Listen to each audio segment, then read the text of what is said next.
Connection live with Stephen Durrance and Jake Latondras. So this is episode number 2 on YouTube. I don't even know how many we've done. I think 5 or 6 now. But we're on our new platform on YouTube. I think we've got a much better visual effect, much better graphics. We can show you. We've got all the videos loaded up. Hopefully my daughter won't go into Zoom conferencing tonight with one of her friends and kill the screen. But if so, then I don't know what we'll do. We'll just wing it. How are you doing? How are you doing tonight, Stephen? I'm just fine. It's been a good day. Temperature's been down because we've been getting rain on the last couple of days, but I will take that. I will take that all day long. A little bit of light rain and lower temperatures is always welcome this time of year. No kidding. How hot is it down there right now? I think the high today was like 78. It was great. Wow, that's matter perfect. of fact. Yeah. High 70s, low 80s is super nice because it's not uncommon for us to be in the mid to high 90s. Right. Well, I'm headed south. Tomorrow. I'm leaving around midday, and I'm headed to Peppers Pond in Conway, Arkansas, to shoot the SRS event. It's like the first event out, during this whole coronavirus lockdown, and I think everybody's amped up. I think Shannon's got a full field to deal with come Friday. So yeah, it's been cool here, but I'm kind of looking forward to getting on the road. I'm bringing my dog Tanner, who everyone knows now, and I'm bringing my son Walker. Hey, they might need a test dog. That's what I don't think. I didn't think that. I'm gonna let somebody else run him though. Oh no. Maybe if they call me up to be to run a test dog, then I'll film it, and maybe if that happens, we'll use that as our homework model next week. I don't think that would be very adequate. I think we might have way too much to work on in one session. But it would be great in the video. That would be cool. We got a few people accumulating right now. I'm gonna go over to. Let me make a post real quick on Instagram while we're here. I just got my phone out, and we have a lot to talk about. If the people that are here, if they watched any of the videos that I posted on Instagram the other day, then you know that Stephen, the homework Stephen sent me home with last week was to do run a down the shore blind, and I had all kinds of interesting difficulties and complications, to say the least. And to be honest with you, Stephen and I have not talked about it at all. We have not discussed what I did wrong. We've laughed a few times, and I know I did a lot. I had a lot of issues, but I'll be totally honest with you. I don't even know what it is yet. I mean, I remember making mistakes, and I knew, when things went bad, but I still don't know, what the answers are, any of that stuff. So we're going to talk about all that stuff tonight. Let me take a second to post up on Instagram and tell everyone to come over to YouTube real quick. What did you do today training, Stephen?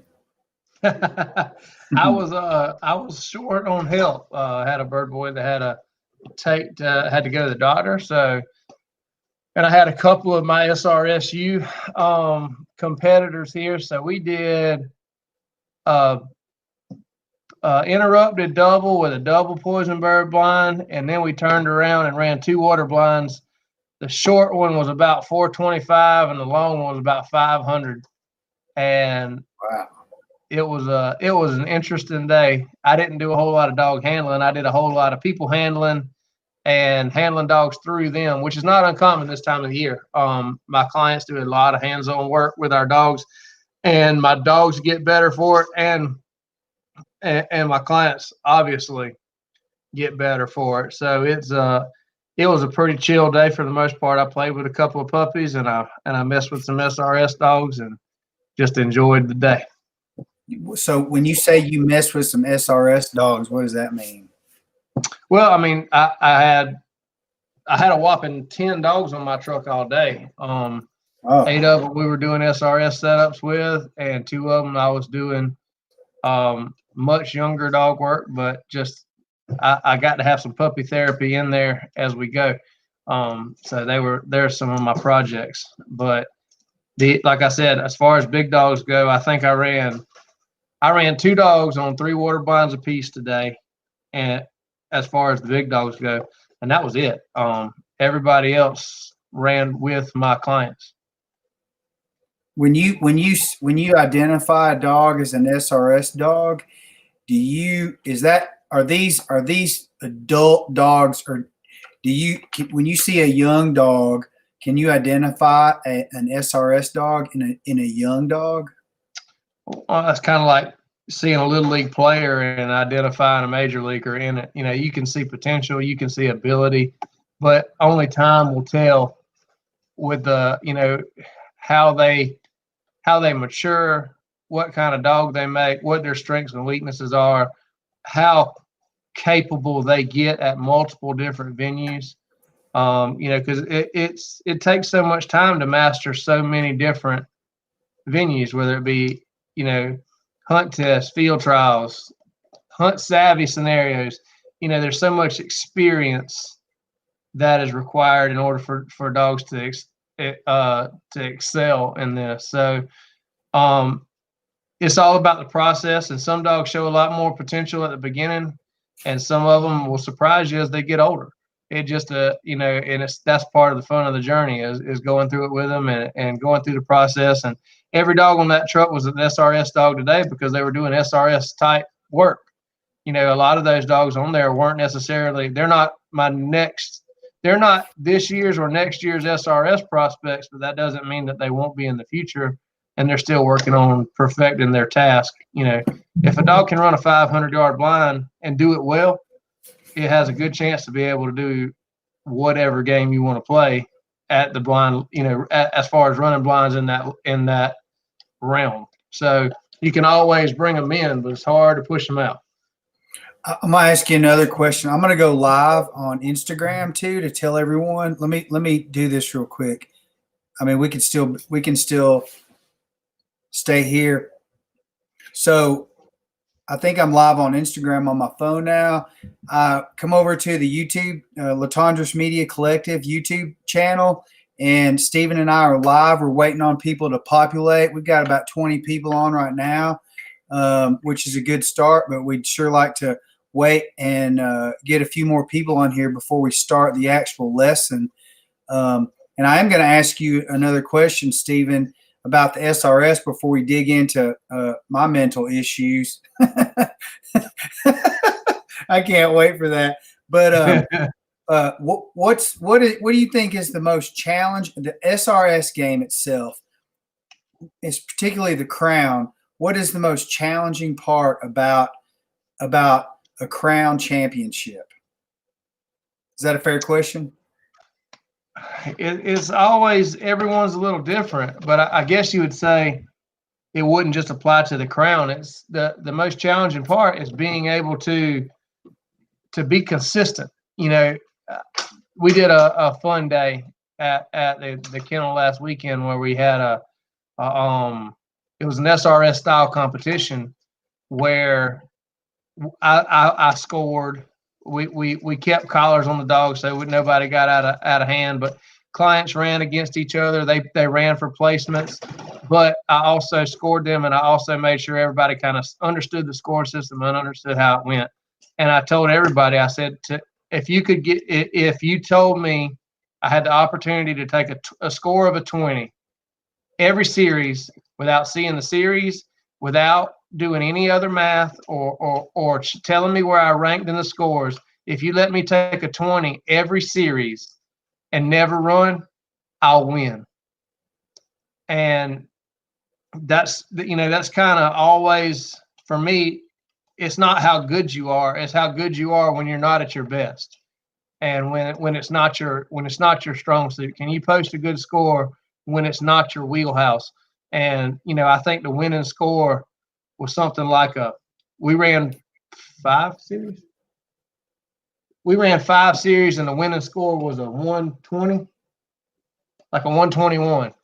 You know, it was something right in there, you know, and if I'd have taken my 20 for 5 series, I win. I got 100. You know, it's just being consistent in so many different venues over so many different disciplines that makes it so difficult. And, you know, go ahead. I was just going to say, being a Bassmaster camera guy full time, you know, that's what a bass guy will tell you.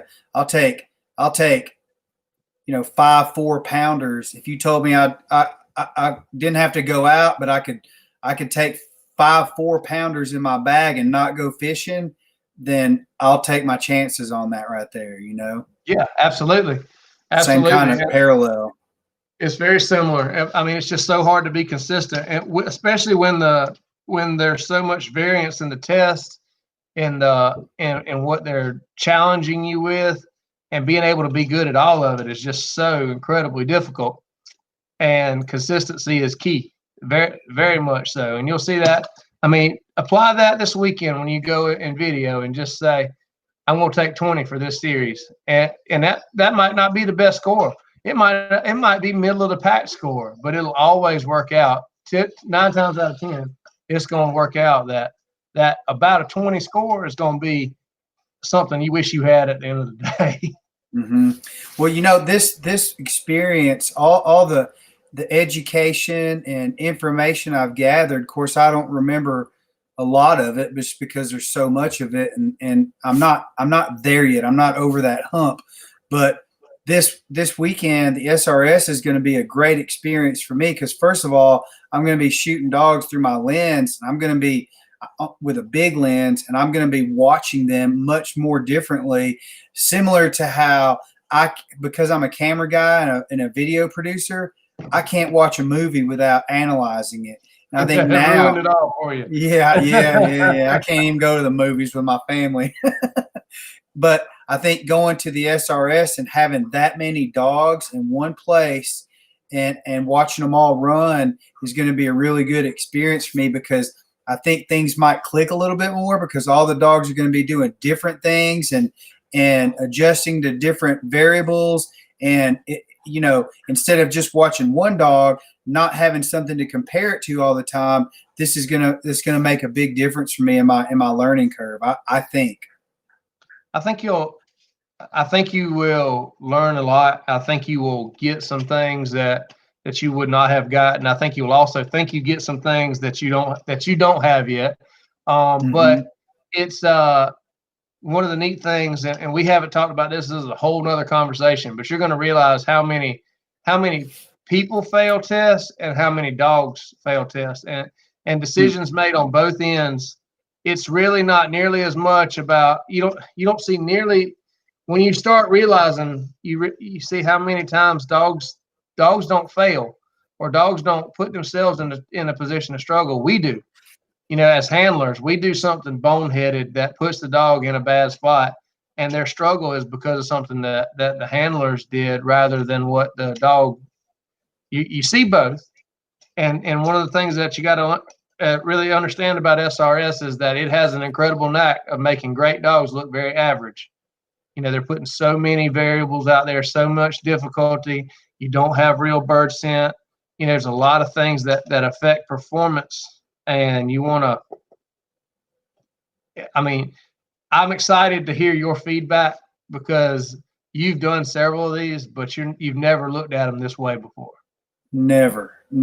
I mean, in fact, most of the time I'm paying attention to how my video looks or how my shots look through my camera, and not what's going on with the dogs. And that's what I'm really looking forward to. I think I'm going to go off live on my Instagram now. You guys come over to my YouTube channel if you're on there. See ya. Just killed that one. Delete video. And we've got about 25 people on here now, so I think we should get started on my psychology session tonight. Stephen, okay, let's go back and preface this. Okay, so I'm a learning amateur.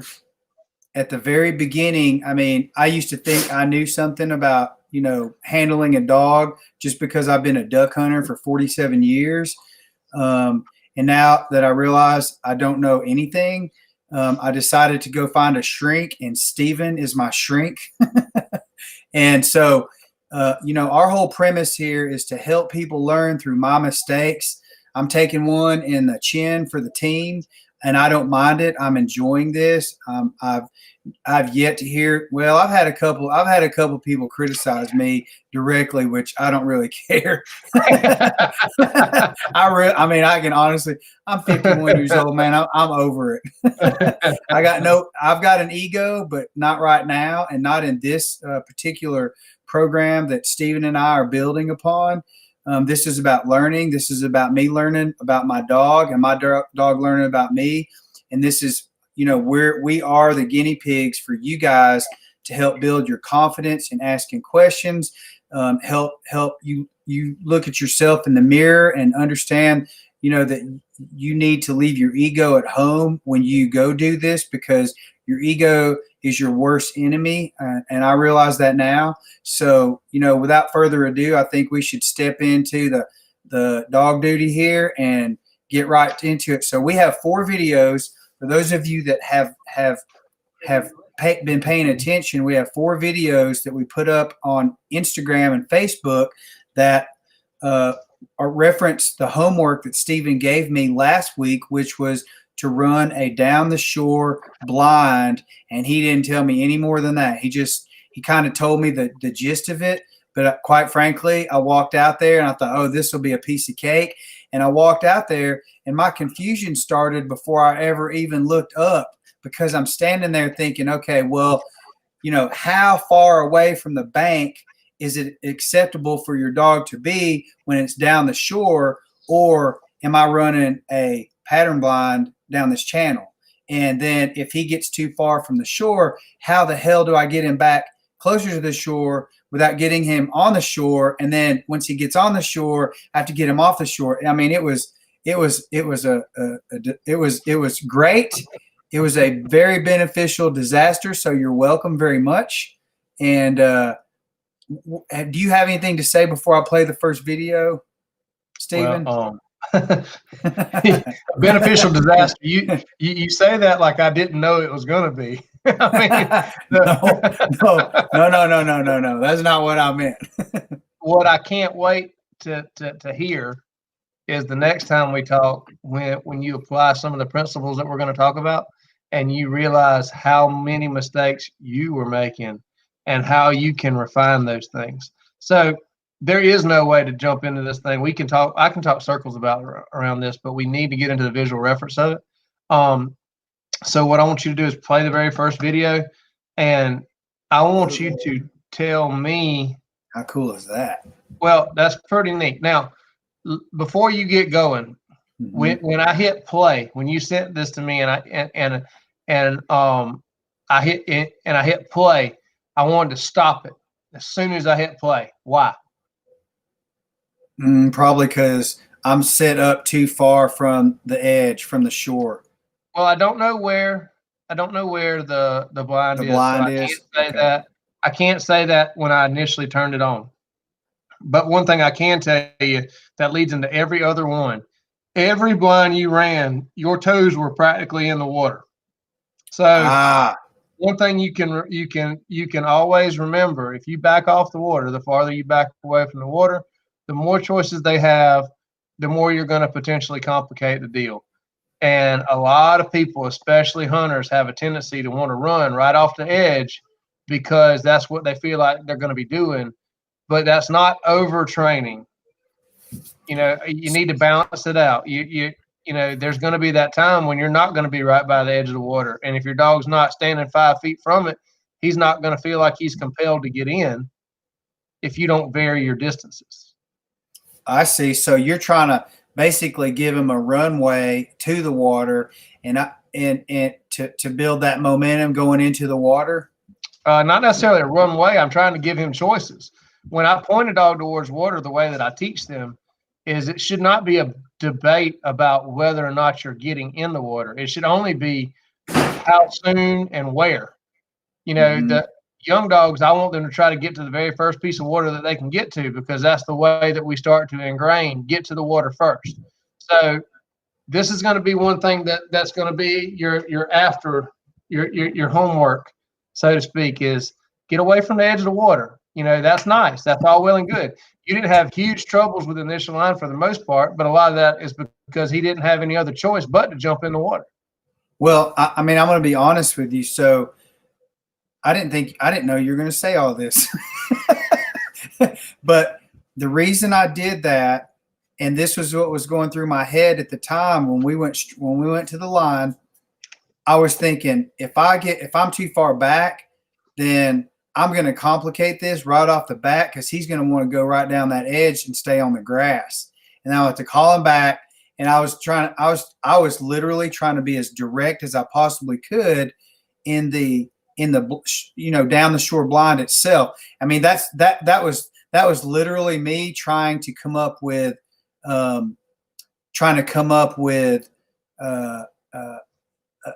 way to keep this simple for me and Tanner without screwing it up from the very get-go. But I guess that's great feedback. And everything you're saying is things that I would expect people to feel. Everything you're saying also applies to other struggles other folks have, right? Mm-hmm. So I got no problem with that. However, hit play, and I will tell you. Okay. Hit play, and I will tell you immediately why I wanted to turn it off. I'm gonna go to 3 screens here. Okay. Hang on. I'm gonna put this in the middle. Okay. Okay. Here we go. Is it too loud? It's not too loud. And I wish I can't see it as much as I could on my phone, but hit pause. You can hear it.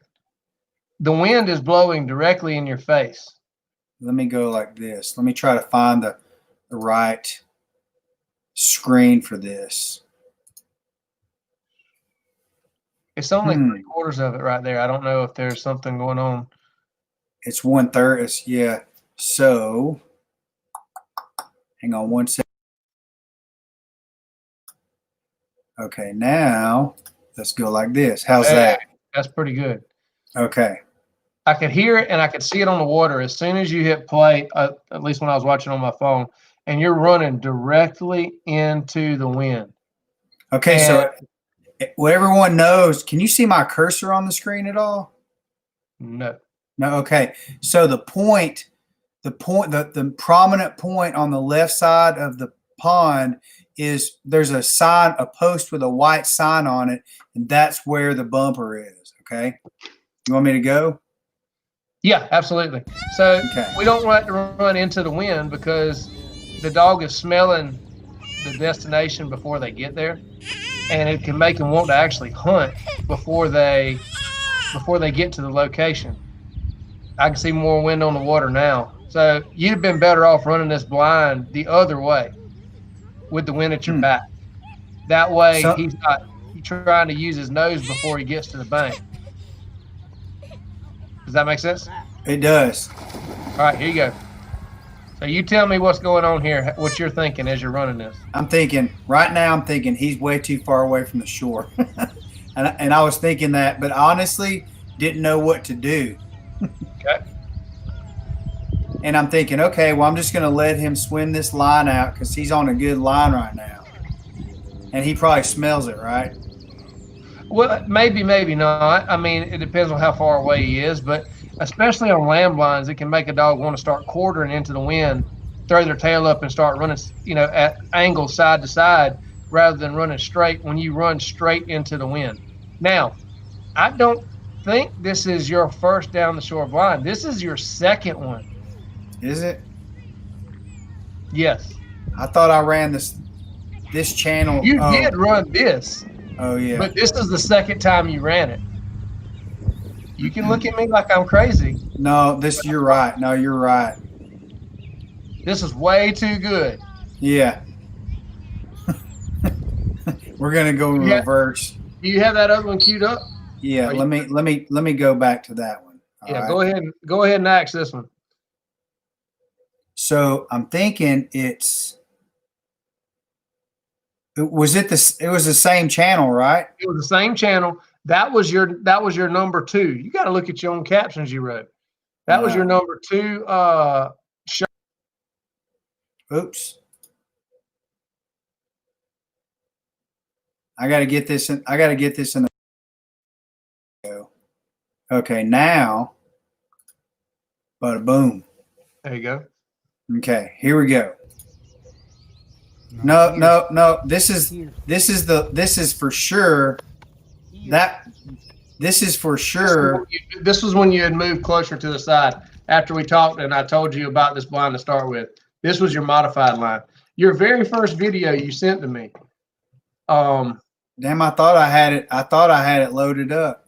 Well, you know, Jake, these media people, they just unreliable. I know. We have. Hang on. This is the second one. I'm sorry, Stephen. I thought I had that first one. The reason I put that up is because I thought that's where I was when I first started this. Hang on one second. Sorry, everybody. You sent it to me on Smug Mug. Yeah. The picture is him in the water swimming. Hang on.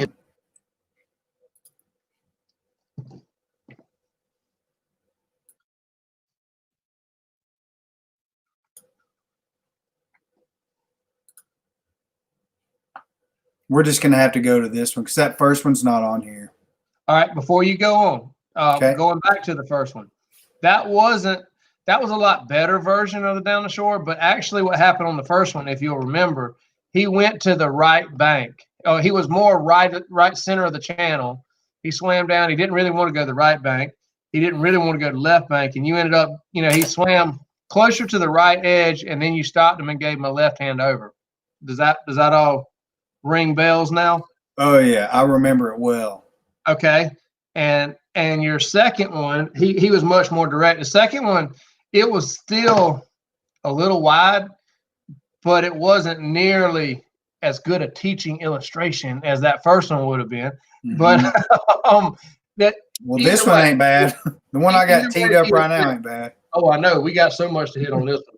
But either way, that being said, that was really more of a channel blind. You were swimming down a channel. And one of the ways that I point out to people that a channel blind is a double down the shore blind. But and the other thing that we're missing, not having that is, and you're going to show us plenty in this video, I promise, is the communication level that you were having with the dog. So this was a different spot. This was after you sent me that video, the first video, and I said, Jake, that's a channel blind. That's not a down the shore blind.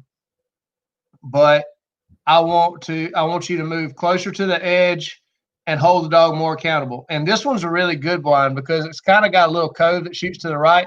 And then there's a it kind of turns into a straight swim down an edge about half to 3/4 of the way down. Is that correct?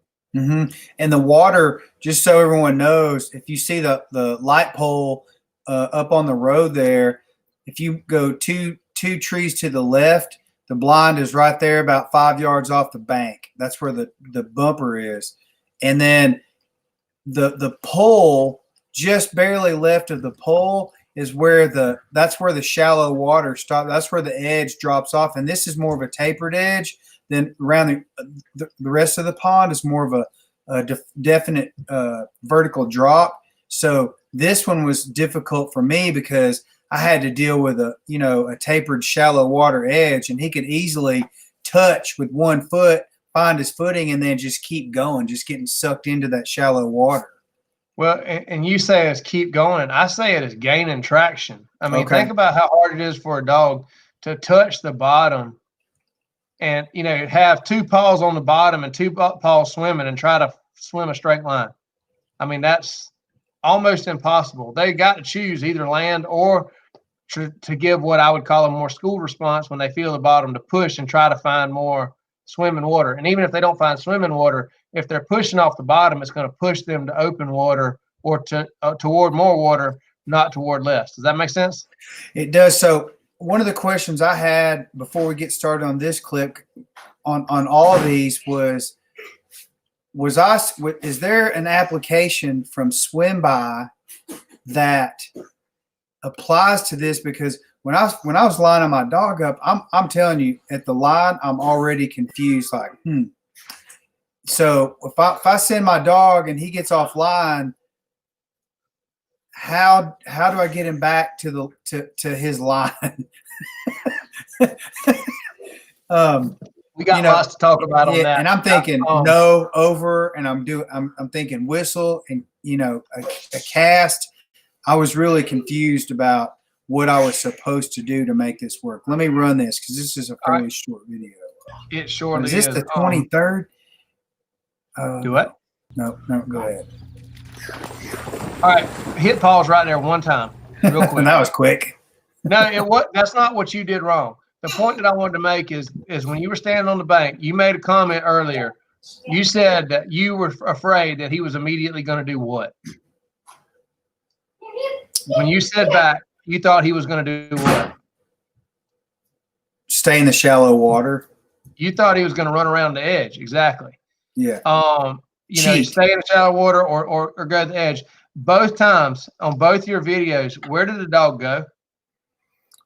He went to the deep water. Well, let me back you up a little bit, because honestly, I feel more comfortable if the shallow water is to my right, because I feel like the way, when I send him, if the shallow water's on the left and I don't have a knee to his right, I feel like I can't control him from running around the edge. Correct.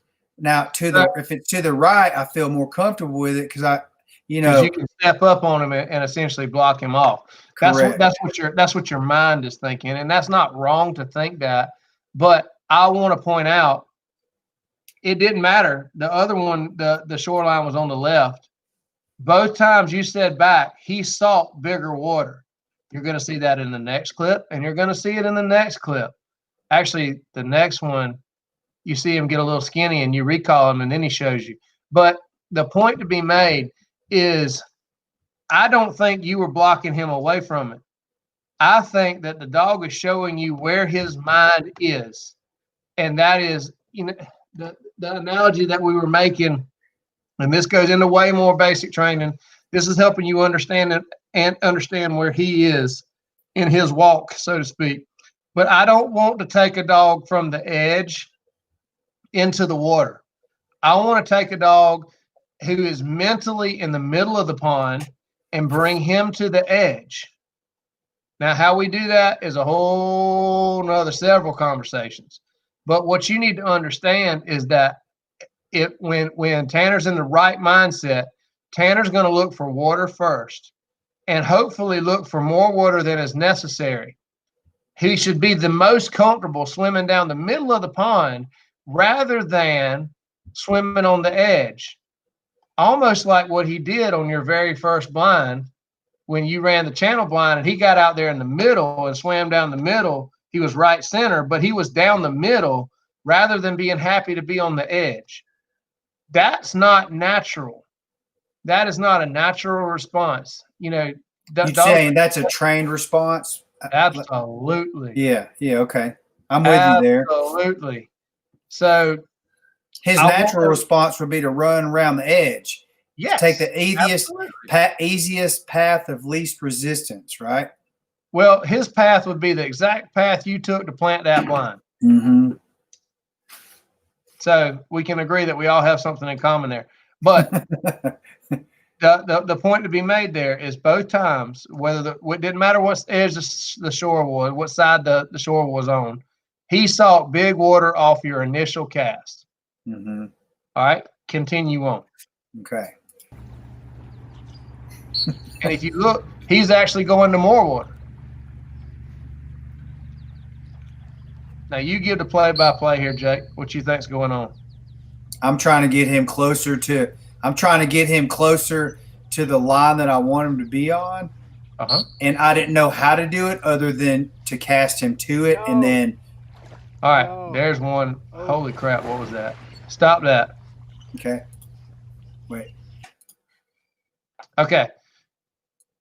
So, yeah, you gave initial line was left. First cast was right, and he didn't give you enough angle. Second cast was right over. Mm-hmm. And then you got him to the line, and then you gave another right-hand cast. And I gave a whistle and a back cast, right? Correct.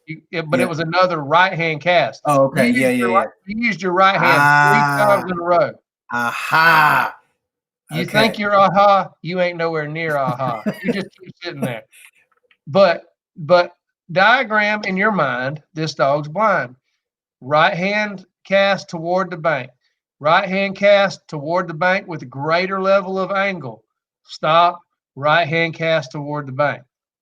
The first 3 casts that you gave were with your right hand toward the edge. Do you know what I say to that dog for that? Good puppy. He listened. He did exactly what I asked him to do. No, he did what he was trained to do. He sought water first. He tried to think about it. He's doing the best that he can to do what's absolutely unnatural, which is to go to the big water. And you're having to tell where is suction? Where is suction on this blind? The shallow water. Which would be which way? The right. Okay. One of the things that I preach to my clients is whenever your first cast is toward suction, then suction is no longer suction because the dog is exhibiting a trained response to go away from where they would naturally go toward. So another analogy would be on a poison bird blind where you're throwing a mark and you're going to know off the mark and run a blind past that bird on the ground. And when you say, when you blow the whistle and your first cast is toward the bird instead of away from it, then the dog is not treating suction like it's suction anymore. He's literally saying, I don't need to be there. I need to go somewhere else. On this blind, you were extremely concerned that he was going to go to the edge. And the first thing he did was the opposite of what you thought he was going to do. That's called training. Does that make sense? It does. Mm-hmm. So when I said aha a minute ago, what? We're not even there yet. You were thinking that I should have used my left hand and that would have made everything better. And in relation to what happened, it would have, because going back to, I don't remember how many conversations back. You remember we talked about dogs thinking rotation?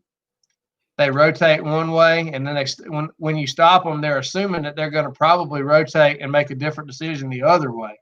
You did the exact same rotation 3 times and asked him to make different decisions. You gave an angle cast, and you gave an over, and then you tried to get a straight back. There's no reason in the world. It doesn't surprise me at all. Again, going back, we're going to watch this video again. You gave a right angle, and then you gave a right over, and he gave you that cast. And then you stopped him and tried to, when your previous cast was a right over, then you tried to follow it with a right back. And when you tried to follow it with a right back, he just continued the previous cast. Does that make sense? Yeah, yes, it does now. So it should have been a left-hand cast there, not because I want you to cast away from the bank, but because I want you to change the rotations in his mind. Wipe his mind clean by rotating the other way and then bring him back toward the bank. Does that make sense? That makes more sense than that clicks with me more than everything else you just said. All right, back it up and play the whole thing again and watch your cast. Okay. Well, I'm back. Okay, there we go. It's sitting in the bathtub going to pee in her diaper, but it went through diaper through pants. You'll ask her. Went in water like a good boy. And it might have been because you had him lined up too far because you didn't trust him. That was an angle cast. Mm-hmm. And he made progress, but not enough. Here's an Did I over. whistle too soon? Hold on, I'm gonna stop that. No, you didn't. Okay. Now you're waiting to get right on line and see. Watch him continue to cast you gave from the cast before. No. Yeah. And then you okay, and then you hollered no, and he hit the brakes like what? Left hand cast away from the bank, right hand cast toward it, with a delayed verbal. No. That get. No. Over.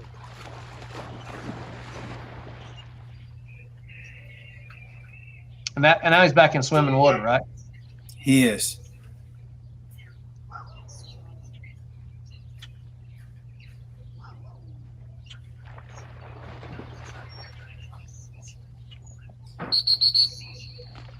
So that was pretty much right at the light pole, not two trees over.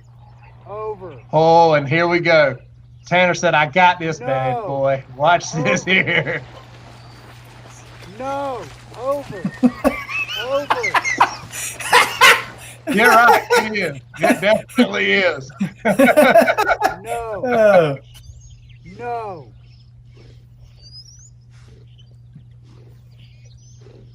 Okay, let me tell you what I'm thinking right there, Stephen. I'm thinking this. Okay, this one. I'm gonna pause it for a second. When I gave him a no and then an over, and he took that swim by, I decided, okay, the only thing I know to do here, or at least what I think I know to do here, is to make sure that I get a commitment out of him before I call him back. And I don't know if that was part, it's not part of this drill, but it just, that instinct kicked in because that's what I learned last week. Absolutely. 100% agree. You were right to dig in there and get it and demand it till you got it. Because he blew me off for about 50 yards. He blew me off. Well, and I will help you understand why. One of the governing principles of dog training, one of the things that you can lay your head down at night, one of the absolutes that there are very few of in dog training, that one of the absolutes that you always can bank on is that distance erodes control.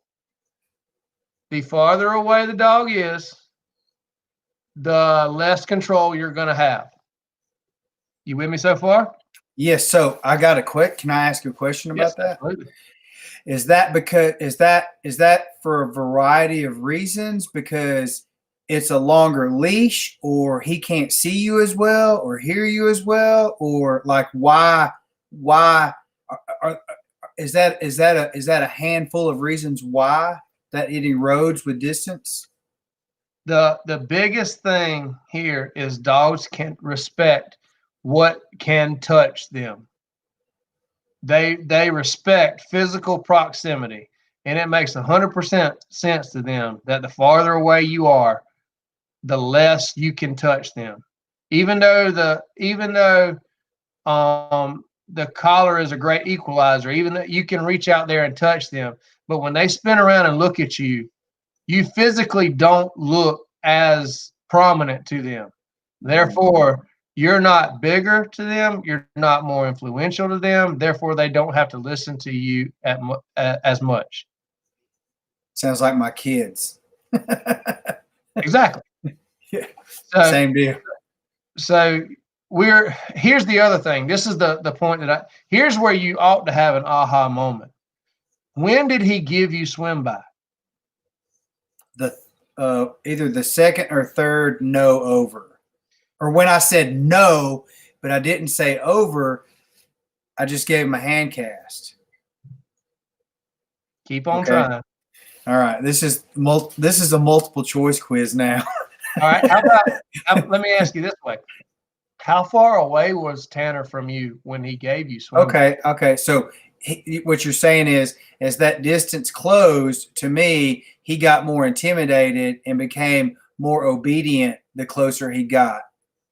Yeah, I would say it a different way. Where you asked for swim by is probably the approximate distance maximum distance from you that you had ever asked for it before. Okay. That makes sense. So you had never asked for swim by at 100 yards. You would ask for swim by at 15 yards, at 20 yards. And he's going, I do not have to comply until I get at this distance from you. So I'm going to take this down the bank. I'm going to run as far as I got to, and then I'm going to kick on swim by, and I'll play the game. Your hand, your influence it was not strong enough to overcome the internal arrow that he had that pointed at you and pointed down that bank to get as close as he wanted to get before he had to turn it on. He understood there that the punishment, he took the punishment because it was just, it meant more to him to get his little bit of input in than to get, and for you to win the whole thing. Does that make sense? It does, 100%. And it's, I mean, again, I don't want to correlate it too much to children, but it is. It's the same thing. It's the same damn thing. As and I'm gonna tell you, came running down the hall to go get a cat from outside. Yes, you do? What did you do? Say no, over. So we opened the door and said, "Please be quiet." So I gotta say this. You know, going through these homework drills and having these sessions with you, I mean, it's complicated. And while you dog people, all you dog people on here, you know, saying this and that, if I could take you back to your very first days of doing this, I want to remind you how complicated this crap is, because it's psychology. Because again, you know, I get it. It's a dog. He's going to go pick up a bird. He's going to come back. If he brings it to me, we're fine. We go get back in the blind and we start calling ducks again. Out here, this is a class in psychology, and it's not 101. It's psychology, probably more like 301, because I'm now all of a sudden I'm trying to learn what an animal's thinking, and that I thought I knew something about it, and I don't know anything. I'm so lost. You know, I mean, I'm gaining some ground, but I'm so lost when it comes to this, because like when you asked me, why did he give me the swim by, or when did he give me the swim by? And I still couldn't really guess it. And I wasn't trying to guess it. I was trying to answer the question directly, but I didn't know it because I really was.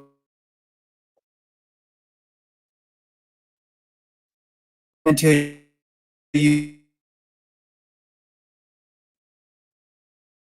But for me, this is complicated, and I wouldn't consider myself to be.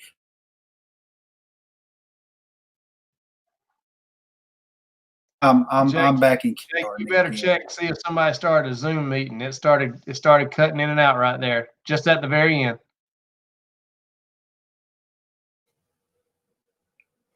Please. I'm telling you.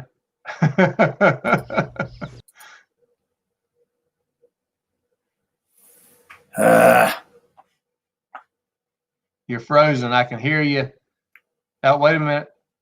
No, you're getting better, but you're still not there yet. Getting better. Keep on.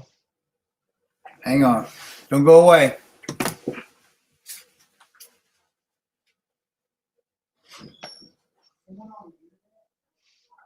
So while we get on to the children for getting on the internet, everybody has to deal with this stuff, right? This is not uncommon. This is something that every dog person can get some. Are you there? Man. Oh man, I'm back. My son, I just ran up the hallway, ran to the hallway and said, "Are you on the internet?" And he goes, "Oh, I forgot." Okay. At least we got it figured out. Yeah, that's right. We know what the issue is now. All right, let me play the rest of this video, because I don't know.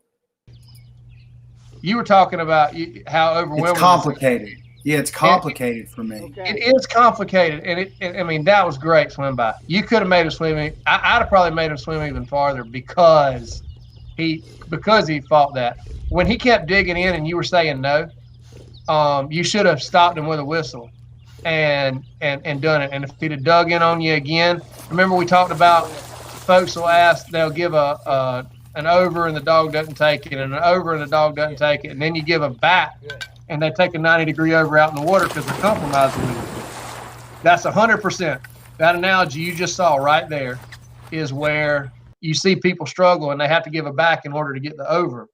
because the dog's internal arrow is so strong and it's so pointed at you. It is complicated. It is intricate in a lot of ways. However, it's very simple as far as Mother Nature goes. At the end of the day, the dog is trying to get the task completed with as minimal effort as possible and to have as maximum input as possible to feel like they're controlling their world. So it's not like they're trying to stick it in you every time you turn around, but you gotta, a lot of times we try to overcomplicate this thing rather than just looking at it through the dog's eyes. And that's what we're trying to do here is really understand what's happening and why it's happening and how can we better control the situation. Does that make sense? It does, 100%. But you know, so, I'm still like I'm not even at that point yet because I'm still trying to figure out how and why the dog, what the dog's thinking. And oftentimes I may just be looking at the line and focused on what he's doing and not thinking enough about why he's doing it. Does that make sense? Absolutely. And one thing to understand, dogs have to win somewhere, right? They've got to have, just like, you know, Tanner gave you a pretty decent blind on the way out and then he tried to win on the way back. But think of it this way, on this down the shore blind, through the training that he's received, winning is on the water side of the blind. Rather than being on the cheaty side and running in the water, I've changed his behavior to be, in his mind, the good side of the line of the blind. The place to be, the better place to approach it is in the water, not on the bank. I've taken his mind and taken his body, because his body's following his mind, and put him in the middle of the pond. And I'm bringing him from the middle of the pond to the edge, not off the edge, right into the shallow water. So that helped. I hope that helps you see things more the way he is. And he also got to understand there's the good Tanner and the bad Tanner.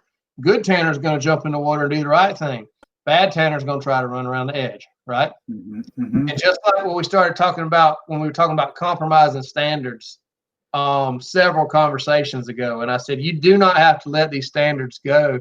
Sit means sit all the time. You might not know the end game or the more intricate aspects of dog training, but you understand what sit is and you can demand that. And you went out and you metaphorically cracked the whip and you came back and you said, Stephen, he totally changed.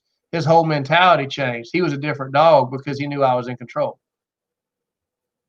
All this stuff ringing bells? Yes, sir, 100%. And what it's reminding me of is, you know, looking forward to the first day I come to your camp and get to spend a whole day watching you guys train. Because let's say, you know, I'm trying to be a basketball player and I want to go find the best basketball player that I can. And the first day I may just sit on the bleachers or on the bench and just watch that person and how they carry themselves, how they react to their teammates, and how, you know, how they react to their coach. And then I'm going to emulate that because, and I may not even know all the reasons why they do what they do, but I'm going to emulate that because I trust that that is the right way. So then all of a sudden I start building habits based on what I'm watching and not what I'm trying to think is the right way. Because right now I don't even know what that is. You know, I need a day, and an SRS isn't going to be that because no one's out there disciplining their dogs. They just get a chance to, you know, at least not at the line. and you know, going to training camp is where I'm going to learn. I think things will start clicking, or at least I'll start understanding them better when I get to your camp and see how you react to the discipline and obedience and you know, the control that you have over the dog. Well, we're going to talk about that some more on how to get a better down the shore blind shortly. But pull that video back up, please. The same one? Yep, the same one. Because we got a lot more to cover on it. Now, Hang on. We've got to Hang on. Don't. I'm gonna have to kill you for a second to get back to where we were. Show and stream.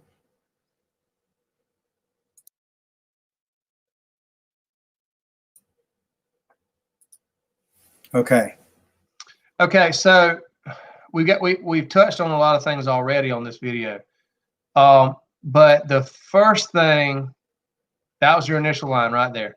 Okay, so remember, Which was about 20 degrees off now that I'm looking at it. which is okay, 30. but it's okay to the right side or to the wrong side. I mean, he's 20 degrees off, but he went towards water, so good dog. It's gonna that line is gonna look a whole lot straighter if you back off the water 40 yards, because he's going to have a lot longer to think about that intro line, and it's going to be a whole lot straighter. It's not going to be necessarily more out in the open water. He's just going to be trying to gauge this whole situation and not going to just tiptoe in the edge. At least he shouldn't. But okay, we got a lot to get to here. First off, we got to talk about our conversation last week. What does a dog in water, what do they hear when you say the word no? Look for more water. Correct. Now, no triggers a swim by response, and it's only swim by if they have a bumper in their mouth. However, when they hear the word no, even if they don't have the bumper in their mouth, they start thinking, I need to be toward the water. You with me on this? Mm-hmm. So watch your blind again. Watch the fact that you gave 3 casts of the same rotation. The first 2 casts, I am okay here. This is going to sound a little bit funny, and this is going to take a lot more conversation for you to understand. Okay. But I'm happy that you had to give more casts than was necessary to get him toward the bank. I am happy that your first cast, that when you gave a right-handed cast, that he didn't immediately just go to the bank. Because that's what most people are afraid of, is that when the first cast they give with their right hand, that dog's bailing. It don't matter what I say. And if you come up to this blind in a competition, most people are going to say, oh, this is one. I mean, it is as true as the day is long. They'll come up to this blind and they'll say, you don't need your right hand for this one, with the implication being that the dog is going to continually scallop to the bank the whole time, and you're going to be using your left hand casting them away from the bank, which is I believe what you anticipated was going to happen. Before you ever did these blinds and you lined up here and got on this close to the edge, you said, this dog is going to go right, and I am going to have to cast left, left, left, left, left, left, left to get him to be in the water where I want. Is that an accurate statement? I think walking up to the line on these down the shore drills, I'm scared of the bank. I mean, that might as well be I-40, full of traffic. I mean, I'm scared to death of it going, okay, so subconsciously, I'm probably okay even when I line him up and I see his eyes glancing to the left a little bit. I may be sending him when he is a little bit offline because I'm scared of the bank. So then I'm thinking, okay, if he starts out left towards the water, then I am going to cast right. I mean, that's what I was thinking. All right, so hit play. So hold on, let me explain this. So what I was trying to do was if he's going this way and I wanted him to go back towards my first cast was an angle back. So what I wanted him to do was take that apex and gradually move back towards the original line. But instead what I did was he went that way and then he went too far and then I squared him off and brought him back and then lined him up again, You were wanting to do the whole over and back way of approaching. I'm going to give her over and then I'm going to holler back. Yeah, that's right. So let's look at it again. Okay. He's out in the water.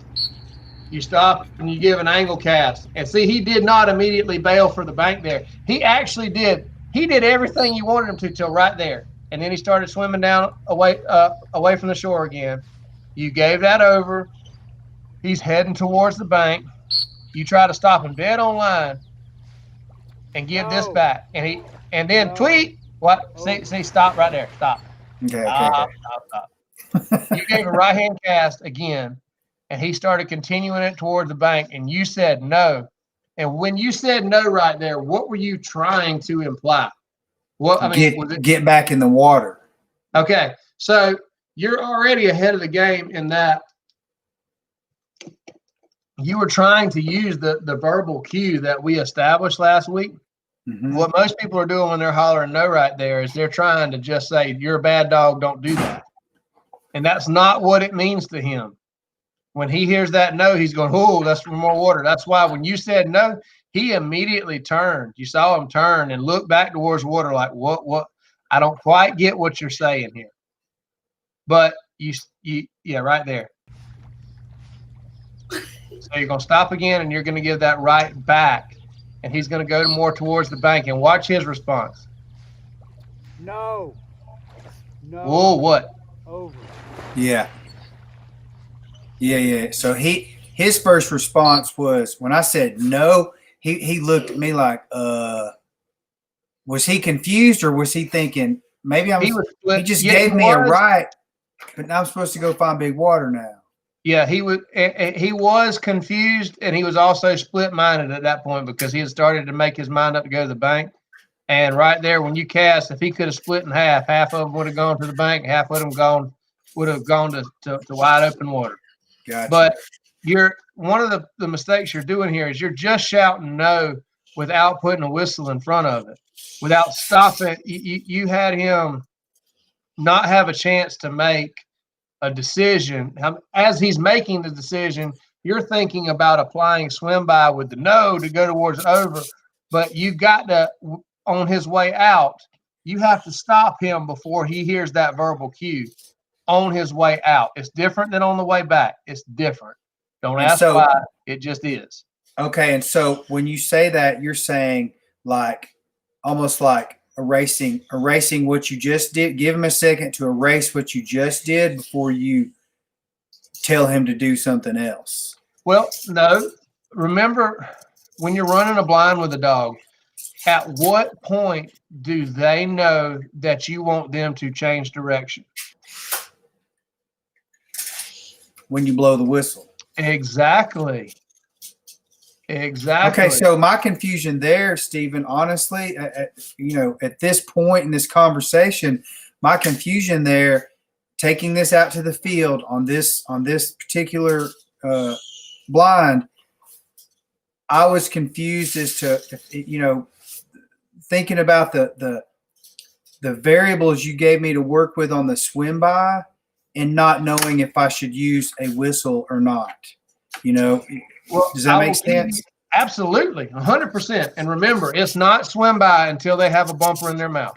If you would just make it that simple in your mind, it is not swim by until they have a bumper in their mouth. That cuts a lot of freaking distance off of this curve because now, okay, and I remember you saying that before, but now I remember it even better, and it's probably more locked into my brain now. The next time I go out, I know it's on the return when he's got the bumper in his mouth. Well, also remember the analogy I gave you about pouring water in a full glass, that you can't learn but so much at a time. That's just all there is to it. Sure, yeah. That's why I was intentionally vague here because I wanted you to make mistakes. I wanted you to be a good teaching illustration.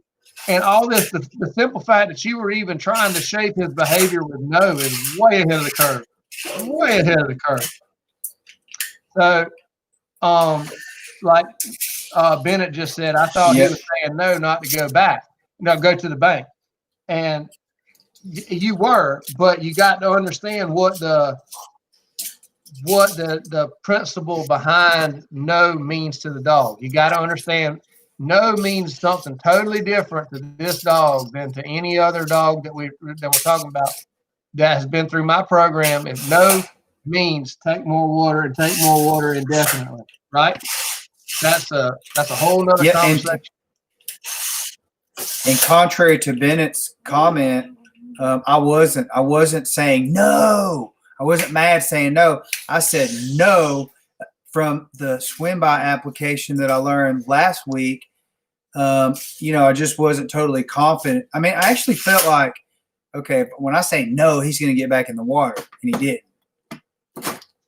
He was confused. He stopped for a photo shoot. And the reason why he did that is because, like I said, when a dog's running a blind, the point at which they know that they're supposed to do something different is when they hear the whistle. Your application or your cast after that is just the affirmation of the change that was established when you blew the whistle. And you didn't blow the whistle, which is why he looked confused. Mm-hmm. That makes sense? 100%. Okay, so had you blown the whistle right there and then said no, he's got a choice. Less water or more water. What should he take if he hears the word no? Water. Let more water. Exactly. So you were on to something. You just didn't know you were on to it, and you didn't know how to finish it out. You weren't putting it in a way that was black and white for him. Yeah, I didn't know how to finish it out. Is where I tripped up. I felt like I knew what I was going to get when I gave him a no, even before I said over, but I didn't know how to finish it out. That is 100% the truth right there. So we are in 100% agreement that, the next time you run this, you're already going to have a better understanding. But round this back a week ago, what if I told you to go run a down the shore blind 2 weeks ago before we'd ever talked about swim by? Then I'd have run down the shore. It would have been ugly. Ugly. So remember, this is a journey. Mm-hmm. You're making progress, and we got so much more. We're just scratching the surface of what we're going to talk about here. So finish playing your video again. This was after he heard the no. Then you gave a silent cast toward the bank. And a delayed back. You see, and you gave another no. Over. Now, that was a much better directional change. Back that up. That was a whistle sit. That was what happened on your second no is exactly what you hope to get on your first one. No. Right here. Oh, I see. Okay. Over. The whistle. You see what I'm saying? Had I not blown that whistle, he'd have kept running up that hillside. Yes, indeed. When you stopped him and then you gave the no, he took more water just like he was supposed to. Correct? Correct. Now, here's the only thing I got a problem on that diagram. What was the very last cast you gave him? No. The very last cast I gave him. Oh, please stop. Don't make me watch this again. No. Oh my gosh. Over. Yeah. Well, I gave I gave him a no and an over, and I didn't give him another one after that. Is Exactly. that right? So if he'd have taken the cast you gave and followed it, where would he have gone? Over on the other bank, across the lake. That's exactly So right. he actually didn't He do what I gave wanted enough him to do. over to get back to swimming water, and then his internal arrow was so strong it took him straight back. You didn't tell him to go back; he just went back, and you said, "Hey, that's good enough. That's close. Hey, that was progress. So I'm going to let it go." And that's not what we're looking for. Ultimately, take the cast and hold it. So what I'd like to see you do is give that left over that you gave, and then stop him and give a right back toward the bank. Now, this is where we're going to get into some good teaching and where you're going to feel like you're drinking out of a fire hose, okay? I'll give you a heads up on it. Okay. But you gave that, guys, go back and watch that video over and over again, because you're going to see so much of how your application was so close to being right and so far from being right at the same time. All right? So it was a good teaching illustration, but I want you to start understanding how I view running water blinds. One, another truism when it comes to dog training: dogs learn best when it's black and white. Correct? Correct. On this blind, what is black and white?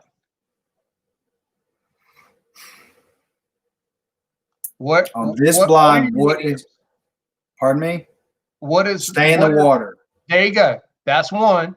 What's the other one? Stay in the water. You're thinking stay in the water. How about wet or dry? Is that good enough? So black and white can be. You got to have both. You got to have both sides of it. So you got wet, which and for me, wet is feet off the bottom, and you got dry, which is feet on the land, and gray would be feet on the bottom, but not out of the water. Okay. So when he looked confused, the very first time you shouted no, where was he?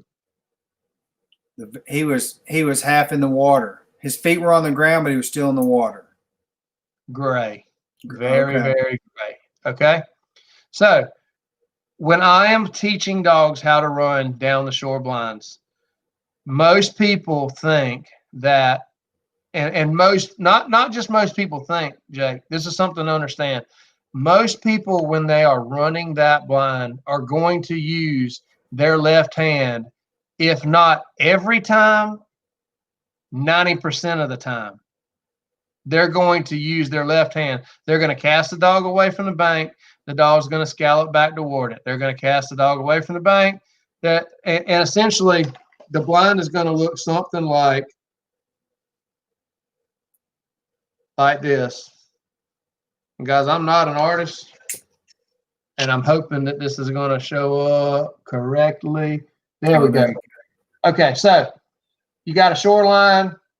The dog's going toward the bank, you're casting away. And then the dog bleeds toward the bank again, you cast away. Does that look like a accurate illustration of what you thought was going to happen with Tanner? Yeah, I mean, I see what you drew there, and I see where I don't know that I thought that was going to happen, because I didn't know that I really knew what was going to happen, to be honest with you. So what really happened with Tanner was something a lot more like this.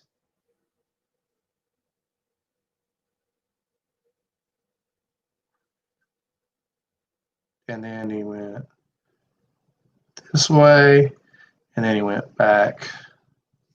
Hold on, I'm thinking back to your blind now. Cast back out, cast back in, and then he did this. So I got to get back to my camera.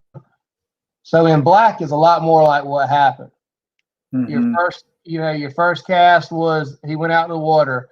Then he didn't give you enough improvement toward the line, and then you gave him an over, and then you stopped him again, and you tried to get that over, or you tried to get the right straight back, and he went continuing that overcast toward the bank. You hollered no.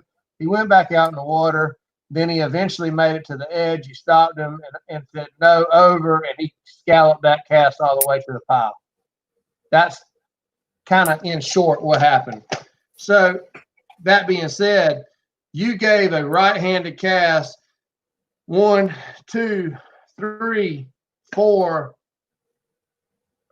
of the approximate six casts that you gave.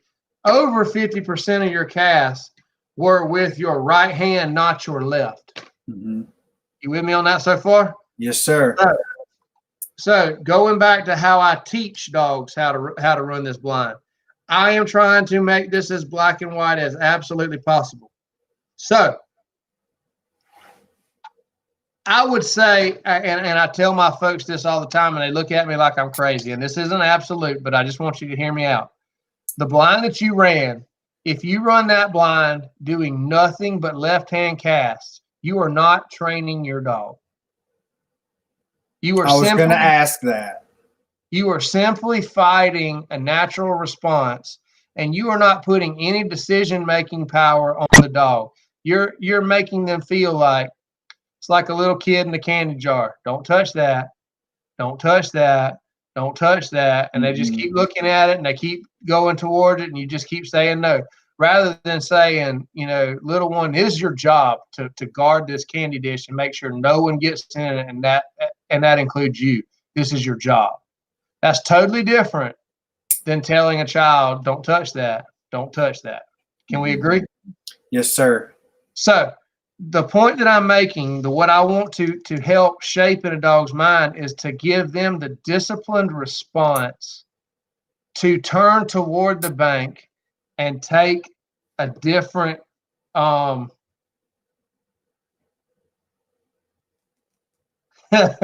thank you a lot, Pat. You can make those comments, Pat, in the conversational bar. I just got a text from one of my buddies that said, "You need art classes." Thanks a lot. This is Stephen Durrance. He ain't Bob Ross. So the point to be made here, just like we talked about earlier, Jake, even if they're saying bad things, it's good. Yeah. You can say whatever you want, man. And let me just say this: anyone that's watching or anyone that watches in the future, say what you want, because I'm not afraid of it. You're not going to scare me. You're not going to make me feel bad about myself or insecure, because I already know where I am and I'm confident with that. So say it because it means something. And if you have something to say, it may stimulate a part of the conversation. So say it. I don't care. So trying to find. All right. So here's our bank, and the dotted line is our hypothetical straight line. Okay. If you run your entire blind on this side of that line, all you're doing is playing in gray area and also not challenging the dog. You're going to be using your left hand to cast away from the bank there. You're not challenging the dog to make a decision other than just trying to shoo it away from the bank. Okay? You with me on that so far? Yeah, I'm trying. So the analogy that I'm coming up with here is pushing my kid in the cart at Target, and we're going down a toy aisle, and he or she's going, "I want that. Can I have that? Can I have that? Can I have that?" And I keep going, "No, no, no, no." And then we turn around and go down another toy aisle, and it's the same thing. So if you're in that analogy, we're speaking elementary here. If we're stay in that analogy, what would be the correct way? What do you do in that situation if your analogy is a child going down an aisle in a cart wanting every toy in that aisle? Like you're saying, the dog's bouncing. You're not teaching. If I was trying to put them in the frame of the mind that I want the dog in, I would say, "Sweetheart, if you behave, if you look but do not touch, and you listen to everything that I'm asking you to do, when we get to the end of this aisle, when we get to the end of shopping, I'm going to give you a prize." Gotcha. Does that make sense? All right. So bearing that in mind, we're going to talk about what happens when a dog does the right thing or the wrong thing. So he did the right thing the first two casts. He went out in the water. He tried to stay in water, and you ended up giving an over, and that's when he started going toward the bank. Okay? So at that point, one thing you've got to understand is that left-hand cast is there for you. You should be able to give a left-hand angle cast with this dog and him go across the pond, across the channel. And you've seen in the first blind running video you sent to me, he did that. He was on the right side of the channel. You gave left cast. He cast all the way the channel over to the bird. That angle cast has to be there in order for you to be able to start teaching down the shore blinds. That's another subject entirely. But you got to be able to get a dog that is willing to cast off the bank, whether it be a straight over, which you're going to get your straight over cast developed from doing swim by, or angles off the bank. He showed you he could do an angle off the bank. Even when you gave an over, he gave you an angle. So if the dog is unwilling to cast off the bank, you're not ready to even get into this. But Tanner is. So the first time you gave the over and he started heading toward the bank, and you stopped and gave a right hand back, and he started to continue on, you stopped him in the gray area like we talked about. What I would have preferred you do is, I'm going to kind of make a rough sketch of what you did.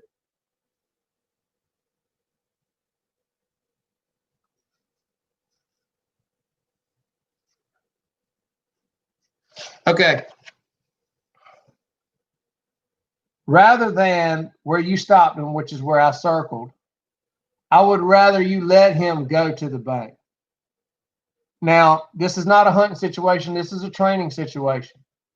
All right. And remember what I said, that if you spend the entire blind using left-hand cast, then you haven't done anything but fight a natural response. We're trying to shape the dog, learning how to spin toward the bank and give a different response other than bailing and going out to the outside. So if you had not stopped him in the gray area, if you let him go ahead and get 4 feet dry, this is how I teach from babies all the way up to bigger dogs. And you stop him on that bank and then give, what's the first thing after that whistle do you think that dog hears when they get 4 feet dry on the bank? Wait, ask the last part of that question again. When the dog goes to the bank, when the dog takes a cast and I give them a back or whatever cast I give, and they go, okay, I'm getting out. And they go jump out on the shoreline and I blow the whistle. What do you think the first thing they hear after that whistle is?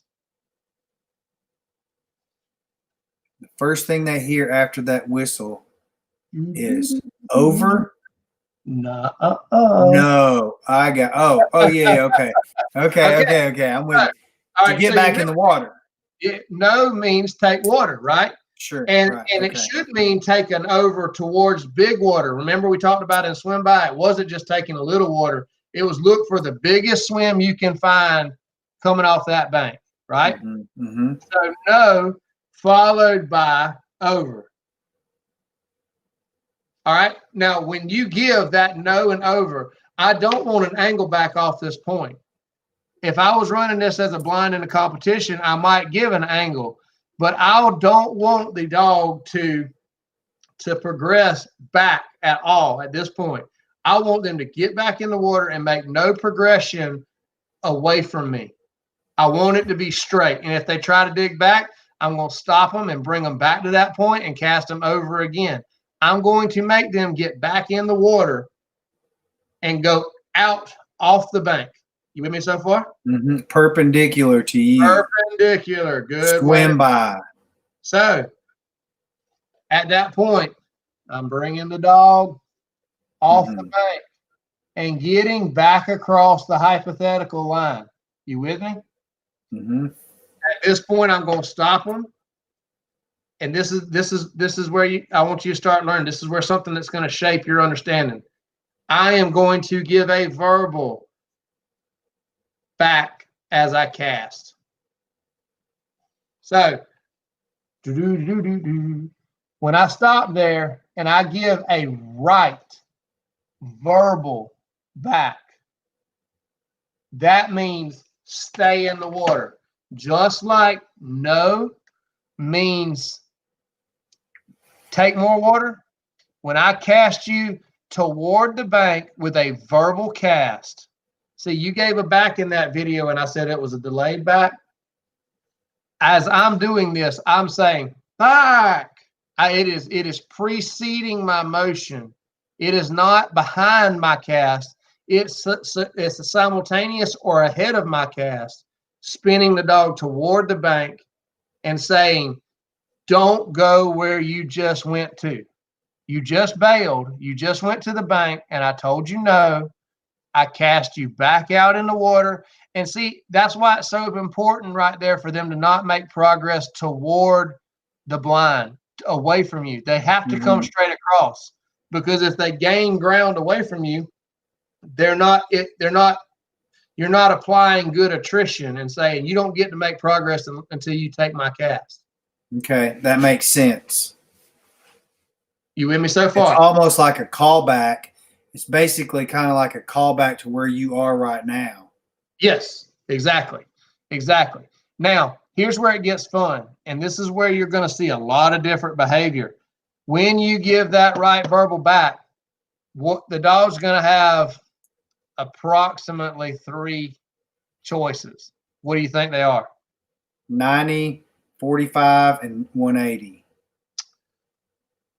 I would say most dogs, when they're learning this, as soon as you bring them out and you give that right verbal cast, they want to take a straight over back to the bank again. So, okay. So, I mean, on our line in a perpendicular across, he wants to do a 90 straight across. Correct. Go back right where he came from. Another undesirable behavior that you'll see is them try to spin the opposite way, away from the bank, and go to big water, because they understand that there's a decision to be made and you're pigeonholing them in when you cast toward the bank. And they don't want to make that decision. So they rotate the total opposite way. Did you hear what I said? They rotate the opposite way. Instead of rotating into the bank, they rotate away because they don't want to make that decision, because dogs think in rotation. Because, I mean, let me make sure this is clear to me, because they would rotate the opposite direction because you just told them not to go there and to get away from there. So they're thinking, man, I'm not making that mistake again. So they rotate the other direction. Is that why? Yeah, or let's just say it. You're right. You said that I'm not making that mistake again. I'm not making that decision again. Okay. I don't want to go over there, and if I turn toward, you'll see some dogs that start developing a conscience, and they won't want to turn toward the bank because they know they can't resist temptation. And so if I don't look at it, it's not there. Does that make sense? Mm-hmm. But most it's entrapment. It's entrapment. There you go. It's what it is. That's a good way to put it. But most dogs are going to, especially when they're just learning that, when you get them off the bank, they'll jump off the bank. Yes, absolutely, I'll jump off the bank. I just went through swim by. I've been through tune-up drills. I'll cast off the bank. Yes, sir, absolutely. And as soon as you rotate them back, they'll go right back to the shore again. So it looks like this. So you essentially, they get back out in the water and you give a back cast and they give you another straight over again. So now, then if they do that, do you let them get out of the water again and start that all over again? Because you're wanting to make, you don't let them get away with it until they do it right. And the other thing that you're trying to make this as black and white as possible for their learning curve, and because we're working on something, this is where I'm going to hit a home on you again, because this is something I noticed in your other videos as well. You're comfortable using the collar when he's by your side, but when he leaves you, you are uncomfortable with applying much collar pressure at a distance, especially on these blinds. Can I answer that? Yes, absolutely. The reason I'm not in these videos on these blinds is because I honestly didn't know if I'm working with attrition here or pressure. I honestly didn't know if what I'm supposed to do there. So I'm not scared to use the collar. Like, I'm not scared to use the collar, but in these drills, I didn't know if I was supposed to or not supposed to. And this is what's so great, is that I'm going to give you the crystal clear version of how to do it. Okay. Because when I'm teaching this, I work on an escalating scale of pressure. So the first time they go to the bank, it's a no, just a no. Over back in the water, cross the line to the blind, stop them again, verbal back toward the bank. If they cast away from the bank, I stop them and I cast them back in. I may go away from my verbal at that point, because sometimes your verbal will make a dog overreact. But I'm going to make them rotate back toward the bank again, and most dogs are happy to do that, and they'll bail right back over to the bank again. When they go right back to that spot again, then I'm going to tell them no, and I'm going to give them a nick with the collar as well, and make them do the exact same thing again. Go back out into the water, and I'm going and cross that line, and then I'm going to give that right hand verbal back again. And if the dog turns towards the bank and continues on, I don't care how perfect the cast is. I'm going to reward that. But if they go back to the bank again, I'm going to tell them no, and it's either going to be a higher nick or a continuous. Whatever I want the punishment to match the crime. Whatever crime was committed, I want to make sure that my punishment matches it. And then I'm going to cast them out into the water. And we're going to do this until they turn toward the bank and don't go back over there. You with me on this? It's not about being mean. It's not about excessive pressure or screaming or hollering. It's just simply, I'm going to make you turn toward where you want to go and choose a different decision. It's not, the answer is not going to be go to the bank. The answer is going to be go back toward water. So no matter how many times we do that back and forth, at the end of it, you're going to spin and you're going to go towards water. You're not just going to, when I cast with my right hand, bail to the bank. So it could look like when I give that final back cast, however many times we go back and forth on this, and you're not going to have that. The thing to understand with Tanner, you're not going to have that a bunch. He's going to modify his behavior pretty quick because he is familiar with this concept. So when he hears you give a right hand verbal back, he may bail to the shore once, but after he gets corrected, he's going to say, wait a minute, Dad's got this figured out. It's not wrong for a dog to do this. When they finally figure it out, if they rotate toward the bank and then go towards big water, good dog. I see that. That makes sense for sure. So and when I see that big reaction, I'm not going to use verbal cast. When I stop over here again, I can go into silent cast and big angles. I'm not going to use my verbal until the dog chooses to get out over here, and I make him go through this sequence down here. Okay. Now, this is how see how close you were when you were using that verbal no to actually getting it right? You caught him in a gray area and you said no without blowing the whistle. Had you let him get up on the bank, told him no, take a straight over out into the water, stopped him again, and a verbal right hand back, he's gonna go, oh, wait a minute. He's going through the process.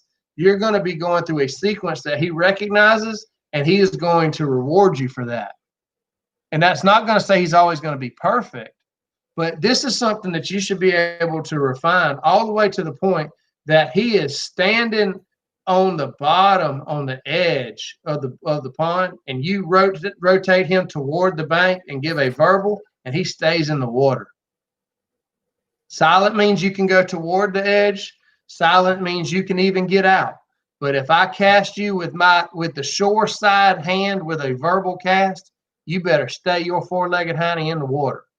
Yeah. And when you really see him trying, it will go from the black and white being black means I'm in the water and white means I'm on the shore, to black means I'm on the water and white means my feet are touching the bottom, and I really want to get my feet off the bottom and swim rather than just run in the splashing water. That standard will change over time and precision as the more that you practice this drill. But he will give you a left cast off the bank, but and that's not something to abandon entirely. A left cast off the bank should be something that you practice in this drill. But if you're not given a right hand verbal cast somewhere on this line, you're not training your dog. You're just exercising. Okay. So to sum that up, verbal cast toward the bank means to Tanner, stay in the water. And if he doesn't, I want you to let him get dry, tell him no, and now we know that no means take water. So you stop when he gets dry and he hears the whistle. He hears the whistle and goes, okay, I have to modify my behavior. Then he hears no. And he says, that means modify my behavior toward water and maximum water and get off this bank. Mm-hmm. I see what you're saying now with black and white. They understand black and white. If they're going to do something, let them go to white. So you teach them to go back to black. Correct. That makes a lot more sense to me now than it did the other day. It's that just means that your journey is progressing and I'm doing my job.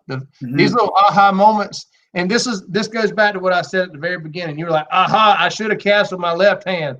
Yeah, but not for the same reason that I wanted you to see. No. Yeah, you're right. That 30 minutes ago when I said aha, I was guessing on the right command or the right cast, but I wasn't guessing on the right why we did that. Correct. Yeah, 100% true. So remember, this is all based off of reverse psychology. Rather than trying to keep the dog away from the bank the whole time, you are challenging him to look at the bank and choose a different option. Not because he's afraid of the bank, but because that's the right decision to make. Mm-hmm. Do the right thing because it's the right thing to do. And it's not about body slamming a dog or doing some kind of excessive pressure correction. It's about teaching them and understanding that it would be just like doing a physical reprimand on a child. You give them a light swat, they don't pay any attention to that. You give them a little bit more of a swat, and all of a sudden they go, wait a minute, you know what? I don't really want any more of that. The easier way to think of it is think of it like touching a hot stove. When you touch a stove and it's not on, as a child, you can touch that stove 100 times. And if it doesn't mean anything to you, it doesn't mean anything. But the first time you ever touch it and it's on, it has a different connotation. Every time you touch it for the rest of your life, you know what it could represent. And that's not what I'm saying that a collar pressure should represent to a dog. It should not be about blazing them off a bank, but it should be about respecting, understanding that no is not the only thing I'm going to hear. It's not just going to be a freebie every time I go over here. If I keep on doing the wrong thing, he's going to keep on reprimanding me and getting stronger until I'm supposed to, until I do something different. I'm with you. So one of my friends one time, when I first started having children, I asked my friend Grant, do you believe in spanking your children? Do you believe in let's call it capital punishment for kids? Okay. And he said, this was not my first child. He said, absolutely. But you got to make the decision on when you do that, you make it count so they know not to do it again. And he wasn't saying, punch your kid in the face. Not at all. That's not at all what he was saying. He was saying when your child is at that point and you make that reprimand, if you make the decision to spank a little bit harder, make it count so that you don't have to do it again. The way I say it is that the threat should be worse than the reality. There you go. I want, when I do it, I want daddy to represent something that they don't want to have to go through again. So I don't want to nag them. The next time you say, do you want a spanking? And they say no, and they do what you ask them because they go back to that one time. And that's, they know if you say that it's coming and they choose to make the right decision. Now, here's the other thing you need to understand about Tanner. When you ask Tanner, does he want to spank him? Yeah. He doesn't fear it. He's like my son. But this is part of what makes him such a great dog for you, is that he is not fearful of the work. He ain't scared of anything. And he, at the end of the day, believes that he can beat the system. All he needs is another chance. And it's not that, and that goes into the duality of the good Tanner and the bad Tanner. He will try to go self-employed on you. And guess what? A lot of times when you're hunting and you're picking up a lot of birds, self-employed is not a bad thing. So, that goes back to what I said all the time. The same thing that makes the dog good is the same thing that makes him bad. That high drive, that high self-motivation that he's got, same thing that makes him good, same thing that can make him struggle on things. So you having an understandable approach to this, a clear understanding of how to apply pressure, when to apply pressure, will make all the difference in the world to him. Now, I have a question for you. Back to your hypothetical blind. Let's say that he struggles here. It doesn't matter how many times. Let's say he does 4 times, and then he finally figures it out, and he gives this response, and then you progress on your blind, and you get over here, and it takes you a few casts to get him back toward the bank, and he gets over here. All right? If he had 4 refusals down here, what level of pressure should he get when he moves farther down the bank? High. Wrong. Wrong. Because this is a different spot. This was the decision to go to the bank. Then that was followed by a decision to go away from the bank, and you had to fight him back to get over to it again. This could be 20, 30, 40, 100 yards farther down the bank, whatever it is. That is a different decision to get out. So the whole process starts over again. Okay. That's it. That will honestly be easy for me to remember, because I was, when you asked me that question, I had 2 seconds to answer it, or I guess I had more than that, but I feel like I had 2 seconds to answer it. And the 2 things that went through my mind was, does he get corrected for making the same exact mistake, or do I start this over again because he's in a completely different position? Remember what I said about dogs being associative learners? Mm-hmm. We're associating this concept over and over and over again, as well as we're also testing the waters of distance eroding control. The farther away he gets, the more he's going to be apt to try that, and you're going to hold that same standard. No, over, back out in the water, stop, back with a verbal back with a cast toward the bank. Now, as they get more progressed, we may skip the freebie, but not until they're adequately schooled, and we know that y'all are on the same page. This is going through this system is going to put the 2 of y'all on the same page as much as anything else. It's funny you bring that up, Stephen, because earlier I was sitting there thinking, it's going to take a while, but one day, Tanner and I are going to meet right there. And that could be 2 years from now. It could be 4 years from now. It could be 6 years from now. I don't know when that's going to be, but one day we're going to meet at that crossroads where we're both on the same page. And hopefully I recognize that, and I know he will, and hopefully I don't erode him. I remember you saying one time, you can't undo this dog.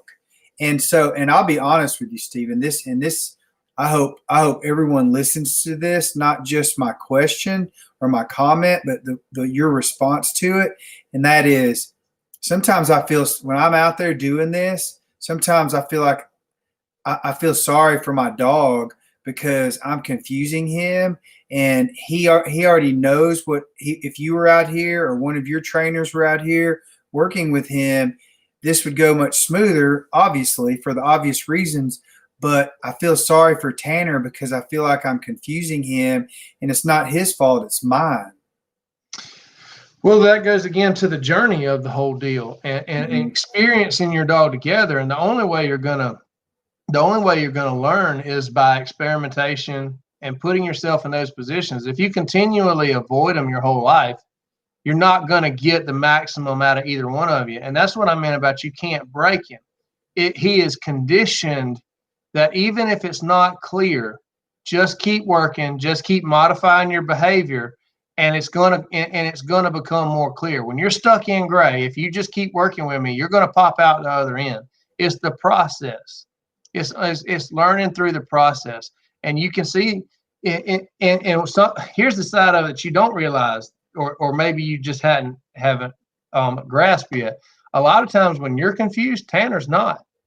It's just that Tanner's objective is clear to him and not to you. When he bailed to that bank, he had a very clear understanding of what he was going to do, You didn't have a clear understanding of how you were going to correct him or how you were going to hold him accountable. But it was never more clear than when he picked up the bumper, because you can say, okay, he was confused, I was confused, and we were casting back and forth, and then he got to the bumper, and once he got to the bumper, he said, I did it your way, now watch me do it mine. And that first half back, 3/4 back, he said, this part's mine, big boy, and he did.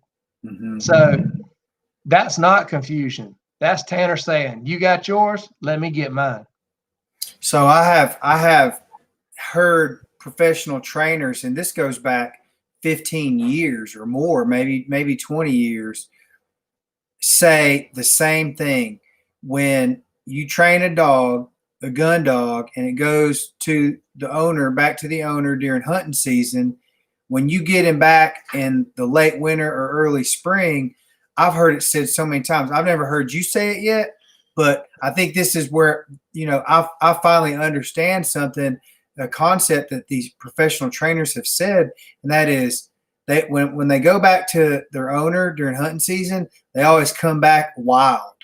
And this is it right here. Like you and me, however my fingers are supposed to go, I'm working towards not allowing Tanner. I'm working towards not allowing that to happen, because I want to understand it so that he continues to progress further in his training and with his potential, and not, because he's probably not going to go back to a professional trainer. I'm going to do this myself, because, and particularly now with what we're doing, and I want him to be fine-tuned when we get to hunting season. I mean, this is the whole goal for me, to get to hunting season and him to be, sharp and not he hadn't lost anything. I mean, I don't know how that's going to go. I don't even know if I'm explaining that right, but I feel like, I understand a professional trainer saying they always come back wild after hunting season. Well, and I'm not saying that you're not going to progress them. I'm not saying that at all. But what I am going to say is what you're doing now is starting to learn the standard that he can be held to, what he can be held accountable for, and how to call him on his misbehavior when it happens. Mm-hmm. And that means all the difference in the world. When you understand the rules of the game, then you can play it better. Mm-hmm. And that's really, understanding the rules is not just it's not just wet or dry. It's understand how to call a dry dog on being dry and make him wet, make him mentally wet, not just physically wet. And that's the cool part of what we're doing, is we're showing folks that there is a higher standard to seek after, and that these dogs are capable of so much more. And so many people, and when I say so many people, I mean, the percentage would be astounding when I tell you so many people spend so much money and never know the extent that they can hold their dog accountable to. The abilities that the dog could do if it was only held to that standard consistently.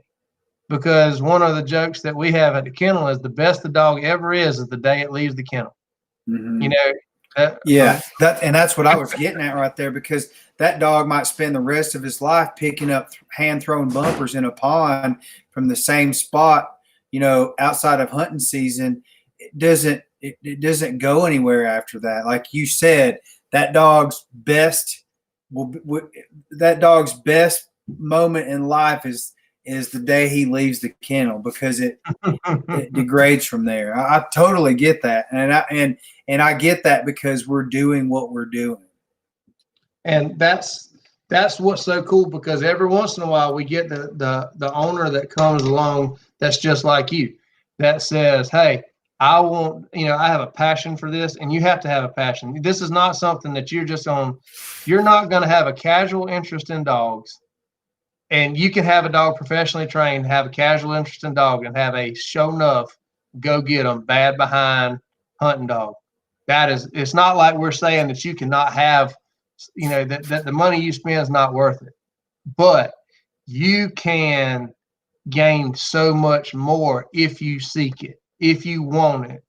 There's so much more that you can get out of these dogs if you desire it, and that's up to you.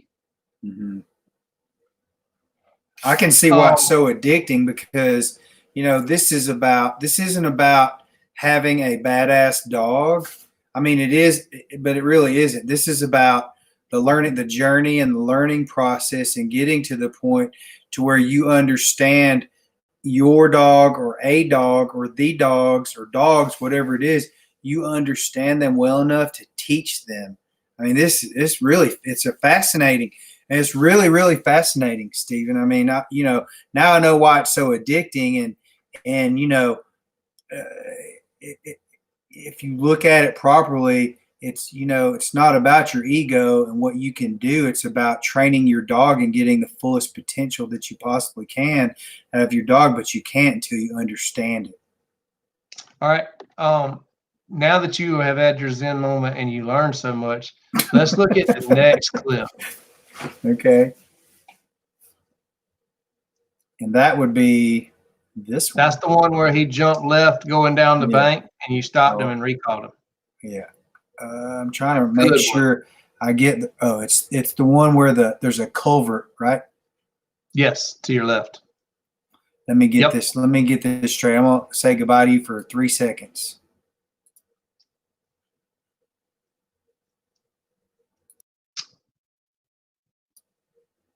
Just so you know, even when you say goodbye to me and you phase me out, I can still hear everything you're saying. Okay. So, I'm hiding your picture so I get the sequence right, because I don't know. I can't drag and drop. I have to go through that. Sequence to get them in the right order. Okay, we ready? The only thing I don't know is if you can hear me when you phase me out of that, but I can hear everything you're saying. Okay. You ready? Yep. No, this isn't it. No. Hold on. Is that number 4? You'll know as soon as you say back. Here it is. Now I got to go through the whole. Yeah, that does look more familiar. Hide. Bada boom, bada boom. All right. No. That's not. You didn't change it. It's the culvert. This is the one I want right here. Yep. This is the one I want. So then I got to go back and hide this one. Hide you. Show and stream. 3, 2, 1. Bring me back. And wham. There you go. Okay. There we go. Ready? Yep. Here.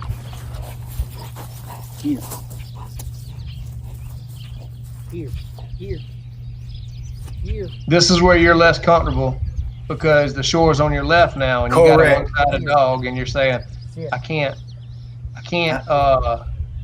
block them off. Now, don't forget, we're going to talk about that in just a minute. Hold on. I'm going to tell you this too. So there's some people walking up on the sidewalk, and they've got like a Doberman or something. And he was, I waited till they got by before I did anything. Just so it's amazing how much distraction you're dealing with this, and he's handling it well with all the kids fishing and everything else. You said you waited till they got by. I can still see them in the picture right now. They just went out. Back. No. Over. No. Here. All right, so stop right there. Your very first whistle was right.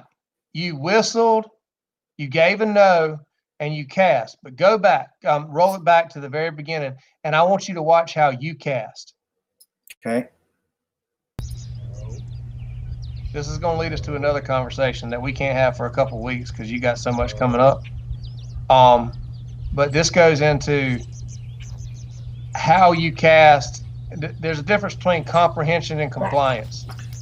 He could comprehend your cast, but he couldn't comply with this. Watch how fast you cast. No. See, he had not even stopped. Yeah, okay, I got you. So roll it back right before he comes out the water, and count how long he stops before you cast it. He didn't even get his butt to the ground. Okay. So go ahead and kick him off. And the point being made is just because a dog has physically stopped doesn't mean they've mentally stopped. No. See, he never stopped. In his mind, he had never stopped. You gave a cast, and the reason that you gave that cast, Jake, is because you were paranoid about the shore being on the left, and things started going fast, and you went faster. You tried to get ahead of him. This is a seesaw. When the dog goes fast, this is another truism when it comes to dog training. Slow dogs cast fast, and fast dogs you cast slow. And And Chadwick Parrish just said something on comments. So you're right, Chad. Don't feed into his ego. Do you know how many times that boy's been hollered at? That was way too fast.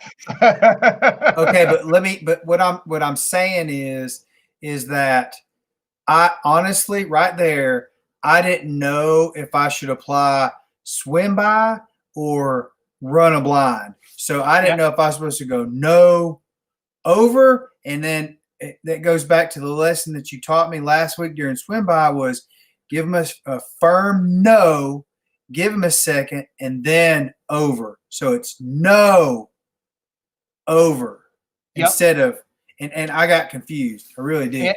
And the other side of that too, don't forget it. And this is something we talked about tonight that kind of was a light bulb for you. It's not swim by unless he swims by, unless he passes the center line, unless he's got the bumper in his mouth. Oh yeah, okay. So you were communicating to take more water. You were, but you weren't. You did it in such a rapid fashion. One, the dog hadn't stopped. Two, he read insecurity in your cast, and I want you to earmark that comment because that's something for later. He read insecurity in your cast, and it wasn't insecurity in that Jake didn't like the way his butt looked on the camera. It was that Jake didn't know exactly what to do. He sensed uncertainty, and he capitalized on it by blowing up the bank. And then you hollered no again. He kept running, and then you stopped him and told him no here. That was great. So finish that part. No, here. No, here. That's the best thing you could have done to him, and you could have burned him right there and wouldn't hurt his feelings. If you'd have just stopped him, burned him, and cast him on, he'd have been happy to take that burning. Bringing him back is the worst thing to Tanner. Now look at the difference. Did you see when you said back that time, he went to the middle of the pond? What's your first cast? Toward the bank or away from it? Toward. Exactly. Now we've got good Tanner. Look, we have a good dog now. And did you give that first cast? Was it a verbal? Roll it back. I ain't sure. Back it up. The first cast? The very first cast right there. Now, remember, so he ran the bank. You stopped and brought him back. Okay? Now, I said if he's doing good, he's going to try to get to the middle of the pond. Look. Silent. It was silent. Good.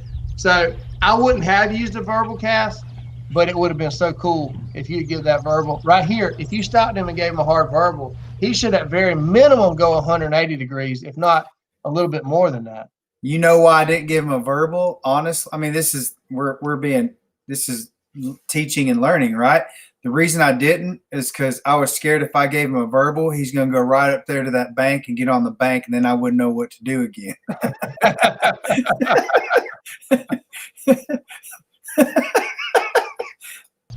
Oh, and then guess what he did? Oh yeah. Good one. Now, one thing he didn't do here, which he did the other day, he didn't try to shuck that edge at all.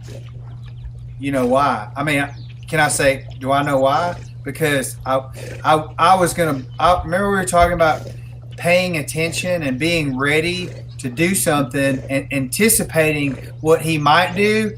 And I thought he's going to pick up that bumper and run straight down the bank at me. And then I'm going to get confused again. So I'm going to anticipate this and give him a command before he has a chance to make his own decision. Now, I love that you threw him a happy bumper there, but I I let him run stopped the his bank. line and made him go straight in after it. I thought- It wasn't necessarily wrong. His momentum was headed that way, and he just kind of shook it around. That was That's just what it was. but I Yeah, don't. yeah. There's no such thing as a coincidence or an accident with this dog, and Mhm. he's feeling you out, and he's just trying those little things, and that's all it is. He's just What I thought he thought was that I was going to throw the bumper up on the bank. That's why I let Correct. him do that. Because when I turned around and walked back to the camera, the exact thing that was going through my head was Steven's going to tell me I shouldn't have let him do that. But and I don't disagree with that, but that goes back to again our conversation. Always make the fun toward the water. Throw them a happy bumper in the water first, because that is the reward is getting in, and then dry him off. Don't immediately turn and throw it up the bank. He should say, "Hey, fun," and jump in the water like you're going to throw it that way. It should be that, he should be that minded toward the water. Well, what I should have done was thrown the bumper directly perpendicular from the bank instead of throwing it out there, which was really kind of, parallel to the bank, and it was confusing. So I should have thrown it out in the water. It was confusing, but it wasn't to him. And what that was, again, think about what he did right there was almost the identical thing he did the very first time you said back. He took Tanner's line, then Jake called him on it, and then he took the train line, and then you opened the door with the happy bumper, and he said, "I'm getting mine," and took off around the edge again. I set myself up for failure, don't I? Hey, this is good stuff. This is really. Oh, this is fun. While you got it up there, let's blast. see if we got that last video and see. Yeah, we can't get away. Yeah, we can't not do the last one. So the last one is, I believe, yeah, it's this one.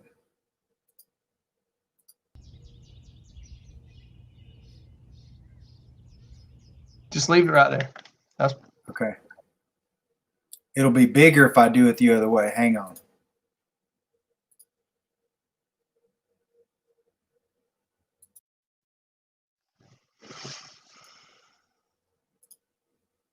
Okay.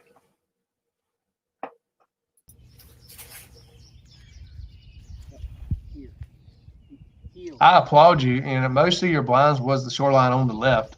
And if that was your insecure spot, you at least challenged yourself by doing that. I did that on purpose because I didn't want to make this just, I want to make it challenging. I know you got to go both sides, so why not? Now, that's a silent cast, which should mean he should gain toward the shore. No. Not necessarily get out, but he can see that was your opportunity to get him black and white. You caught him a little early. It's not wrong. That was still a whole lot better than the second line we looked at. This is a This sharper would be a bank. That right there should have been a see. No. That whistle where I said, if you'd have give a left verbal back, I'd want him to turn and stay in the water. See, your last cast again right there was a right angle. Did you give it back there? Did you say back? I did. Back it up, back it up, back it up, back it up. No. You might have accidentally done the right thing.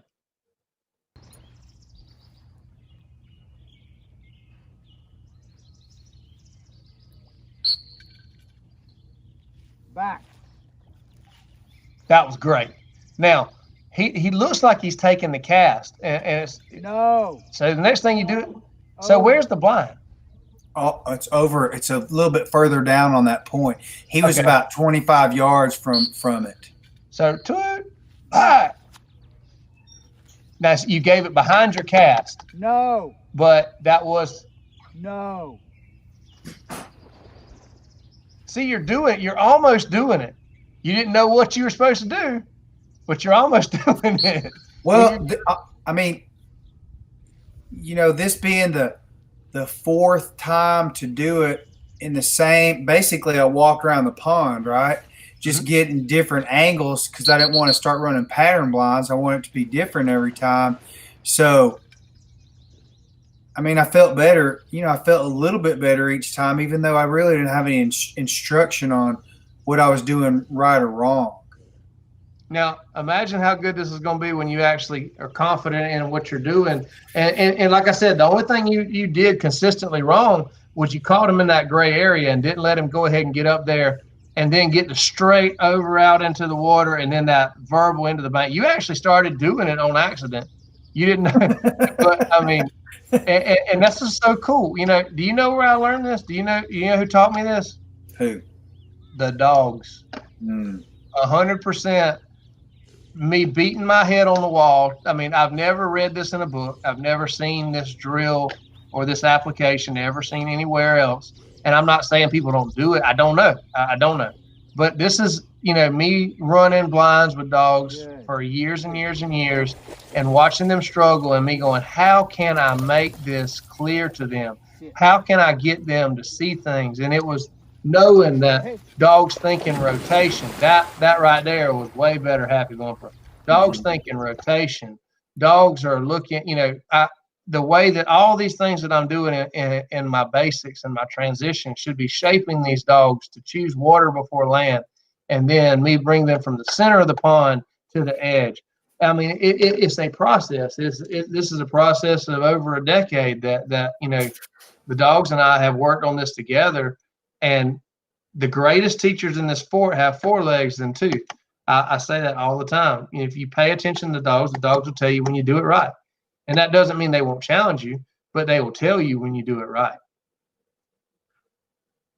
Well, I learned a ton. I mean, this is a great, this is a great, I mean, I should do, I mean, one thing I learned in this drill and the sequence is I need to do, when you give me some homework, I need to go out and do it let's say 4 times, because I learned so much more, particularly in the conversations we have, you know, in this podcast, going through the sequence in different positions or whatever it is, a variation of the drill. I learn more by doing this over and over again, and like getting taught, like you telling me the black and white. Now that's ingrained in my head, and I feel like I understand that. Now I ain't gonna go out there tomorrow and forget it, but I don't think so. I feel like that is part of, you know, you take a little bit, these long conversations, it's hard to retain everything, but you take some highlights and you keep adding to your repertoire of information and education, and eventually it just starts adding up. And that's one of the things I took away from this was the black and white. That helps simplify this down a little bit better for me. Now, speaking of black and white and speaking of homework, there was a great question that Ray just asked. Do you always stop with a no when they get out on a verbal cast to tighten, even if they take the cast for quite a while versus stopping and casting? What he's saying is the same thing that I pointed out right here. The thing to remember too is you're getting so much black and white. And what we've talked about tonight is a process in teaching dogs how to shape their understanding. And the point to be made is when that dog makes that progress from where they had trouble, and then all of a sudden they make this huge progression. And I said right here, you could start with a no again and go through the whole process. One thing you could have done is stop right here and then cast them away. The point to be made is when a dog gets to a conflict point and they struggle, and then the light comes on and they carry it for a long time, you don't have to ask for another fight again. You don't have to make that a difficult decision again. You could just stop and finish the blind and say, I got my point of conflict. I got everything I wanted to teach here. Now I'm just going to give them a bail cast at the end. So there's, a lot of what we've talked about is setting dogs up to learn or to have what I call a productive struggle. You were talking about you being confused. A lot of times I call that productive confusion or productive struggle. You're putting them in a little bit of a gray area and making them problem solve their way out of it. And right now I'm trying to keep things as black and white as I can for you. But the truth of it is you don't always see a straight bank. You got ones that have undulations and subtle points and then big points. And then you could run a down the shore blind where you parallel a bank, come to a point, go over the point, and then have to continue down the shore after you go over the point. There's thousands of variations that you're going to see here. So remember, I'm trying to keep this stuff simplistic, because if I was trying to explain the more advanced part of it, this is already like drinking out of a fire hose, right? So to answer your question about homework, you're about to go to a pond that is totally foreign to the two of you. It'd be really great if you could go run a couple of these blinds and practice on the tools that we talked about. But when you go to Pepper's Pond, slip off to yourself and pick you out some blinds that are good down the shore blinds. Get away from the bank some, or add some extra concepts like a subtle point or even a big point. Make them get out on it and then have to cast off the other side. Use your imagination, but whatever it is, look at what you're setting up, analyze it, and say, this is what I expect to happen, and this is what really did and how I addressed it. And if what really happens meets your expectation, then that means y'all are getting closer to the same page. You're getting better on his strengths and weaknesses, and you're better understanding how he's seeing the situation, not just how you do. Mm-hmm. So one of the things that I think I need to back up to, Stephen, at some point is doing one of these lessons in casting, actual body position casting, because I'll be, I don't know if I'm supposed to step forward, give the cast. I understand. I don't totally understand the verbal with the motion and how that's supposed to be timed each time. And I know there's hey, Tanner, quit. And so I would like to, before I really do anything else, I feel like I should understand the casting techniques. Don't draw up, please. Understand the casting techniques better than I do, so that visibly to him, I'm doing that right anyway. Well, you got another 2 hours you want to talk No. about? No. But I do, but I got, yeah. You've got an abundance of things to work on, and what you've been doing so far, it's not wrong. It's working for you. Y'all are making progress. This is something else this is a whole nother conversation to be had. And if you ain't figuring it out, we have lots more conversations to have. I got that part figured out. But this was one of those deals that if I'd have tried to work on you with this a month ago, we would have gotten you'd have been confused and I'd have been frustrated, and we'd have both left not wanting to do this again. Understanding that this journey of learning, it is between you and Tanner, but it's also, I'm trying to walk you through this in a way that you can absorb it, with me repeating myself as few times as possible. And I understand that me repeating myself as few times as possible, hopefully is the difference between saying it dozens of times and thousands of times. I'm okay saying it dozens of times. I understand how many times you have to hear this in order to be able to soak some of this up. Mm-hmm. But that being said, what's so neat about this, and this is where I tell my people all the time, is if I give you homework and you come back and you're still struggling on it, I have no problem with that. I have a big problem if I give you homework and you go home and you come back and you haven't worked on it, then you're wasting my time. Correct. Yeah, I get that. And I've never, in any of our conversations, have we come back and I felt like you didn't put your work in and try to experience it, try to go through it, and try to have something to show for it at the end. So if you slip off, go repeat a couple of these blinds and hold him, start using that verbal cast toward the bank and see how it works for you. And if he bails, let him go ahead and get good in black and white before you get him back. And then when you go to Pepper's Pond, slip down there and pick you out another couple of blinds. And like I said, proximity to the water is going to make a huge difference. You back away from that water, he's going to all of a sudden be a little bit more tempted to cheat that edge and embrace that. Stop him and no here and bring him back and start it over. That's a good opportunity to get that. You're going to see him when you hold him accountable. You're going to see him all of a sudden say water's better more often than not. And that's when you can start adding some more factors in as well.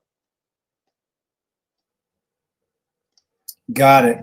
I'm looking forward to next week and the homework and doing it at Pepper's Pond. I'm really looking forward to this. And and we've gone 2 hours and 14 minutes, and it seems like we started 15 minutes ago sometimes. Well, And I really appreciate it. One of the coolest things is to point out is Pepper's Pond. That's a public recreation area. I mean, I'm sure that there's other ones like it, but I've never seen a better public recreation area with such a beautiful, beautiful pond. Ponds up. They have more than one now to work in. It's a huge blessing. It's a credit to the state of Arkansas, to Larry McMurray and the vision that he had to push for this kind of thing to actually happen. It's a cool place, and I hope you take advantage of it. For sure.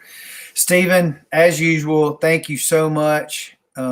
Your time is, I know, valuable, and it's become very valuable to me. Thank goodness this is a long-term project, because if we ended right now, I'd be like, oh, wait a minute. Stephen, no, come back. I'm really confused. There were two questions I asked that I don't think we answered. One was about the dog's vision at a distance. There's no distances that we're running at this time that Tanner's going to have trouble seeing you.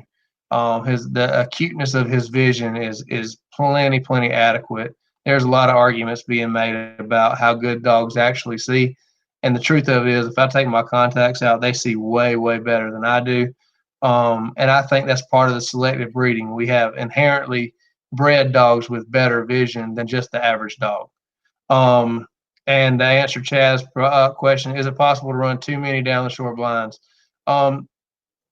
Yeah, getting out of balance in any factor it is possible, because then when you try to hold an angle across water, they're going to all of a sudden want to gravitate and hold close to the edge of the bank. You know, they're going to be too comfortable being on the edge and not angling across bigger pieces of water as well.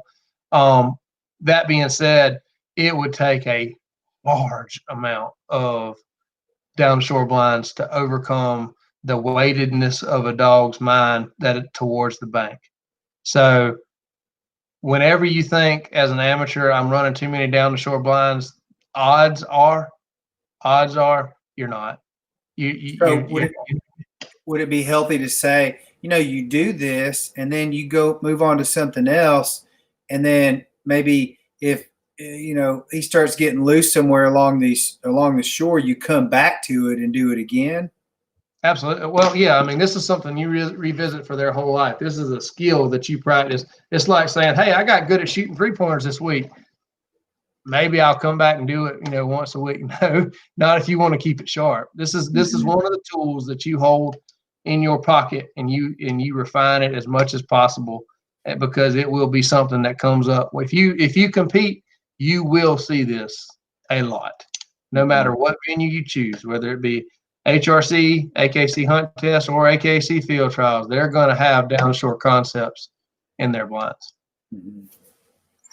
Stephen, thank you so much again. Everybody, thank you. We had a nice crowd. We had almost 40 people the whole time. It was very consistent, and we've successfully moved this over to YouTube, and we really appreciate you guys tuning in, all your comments, all that stuff. Having said that, well, thank you again for tuning in to the Retriever Connection with Stephen Durrance and Jake Latondras. Until next week, you guys be safe, be healthy, and good luck with your dogs. Thanks, Good night. Steve. See you guys.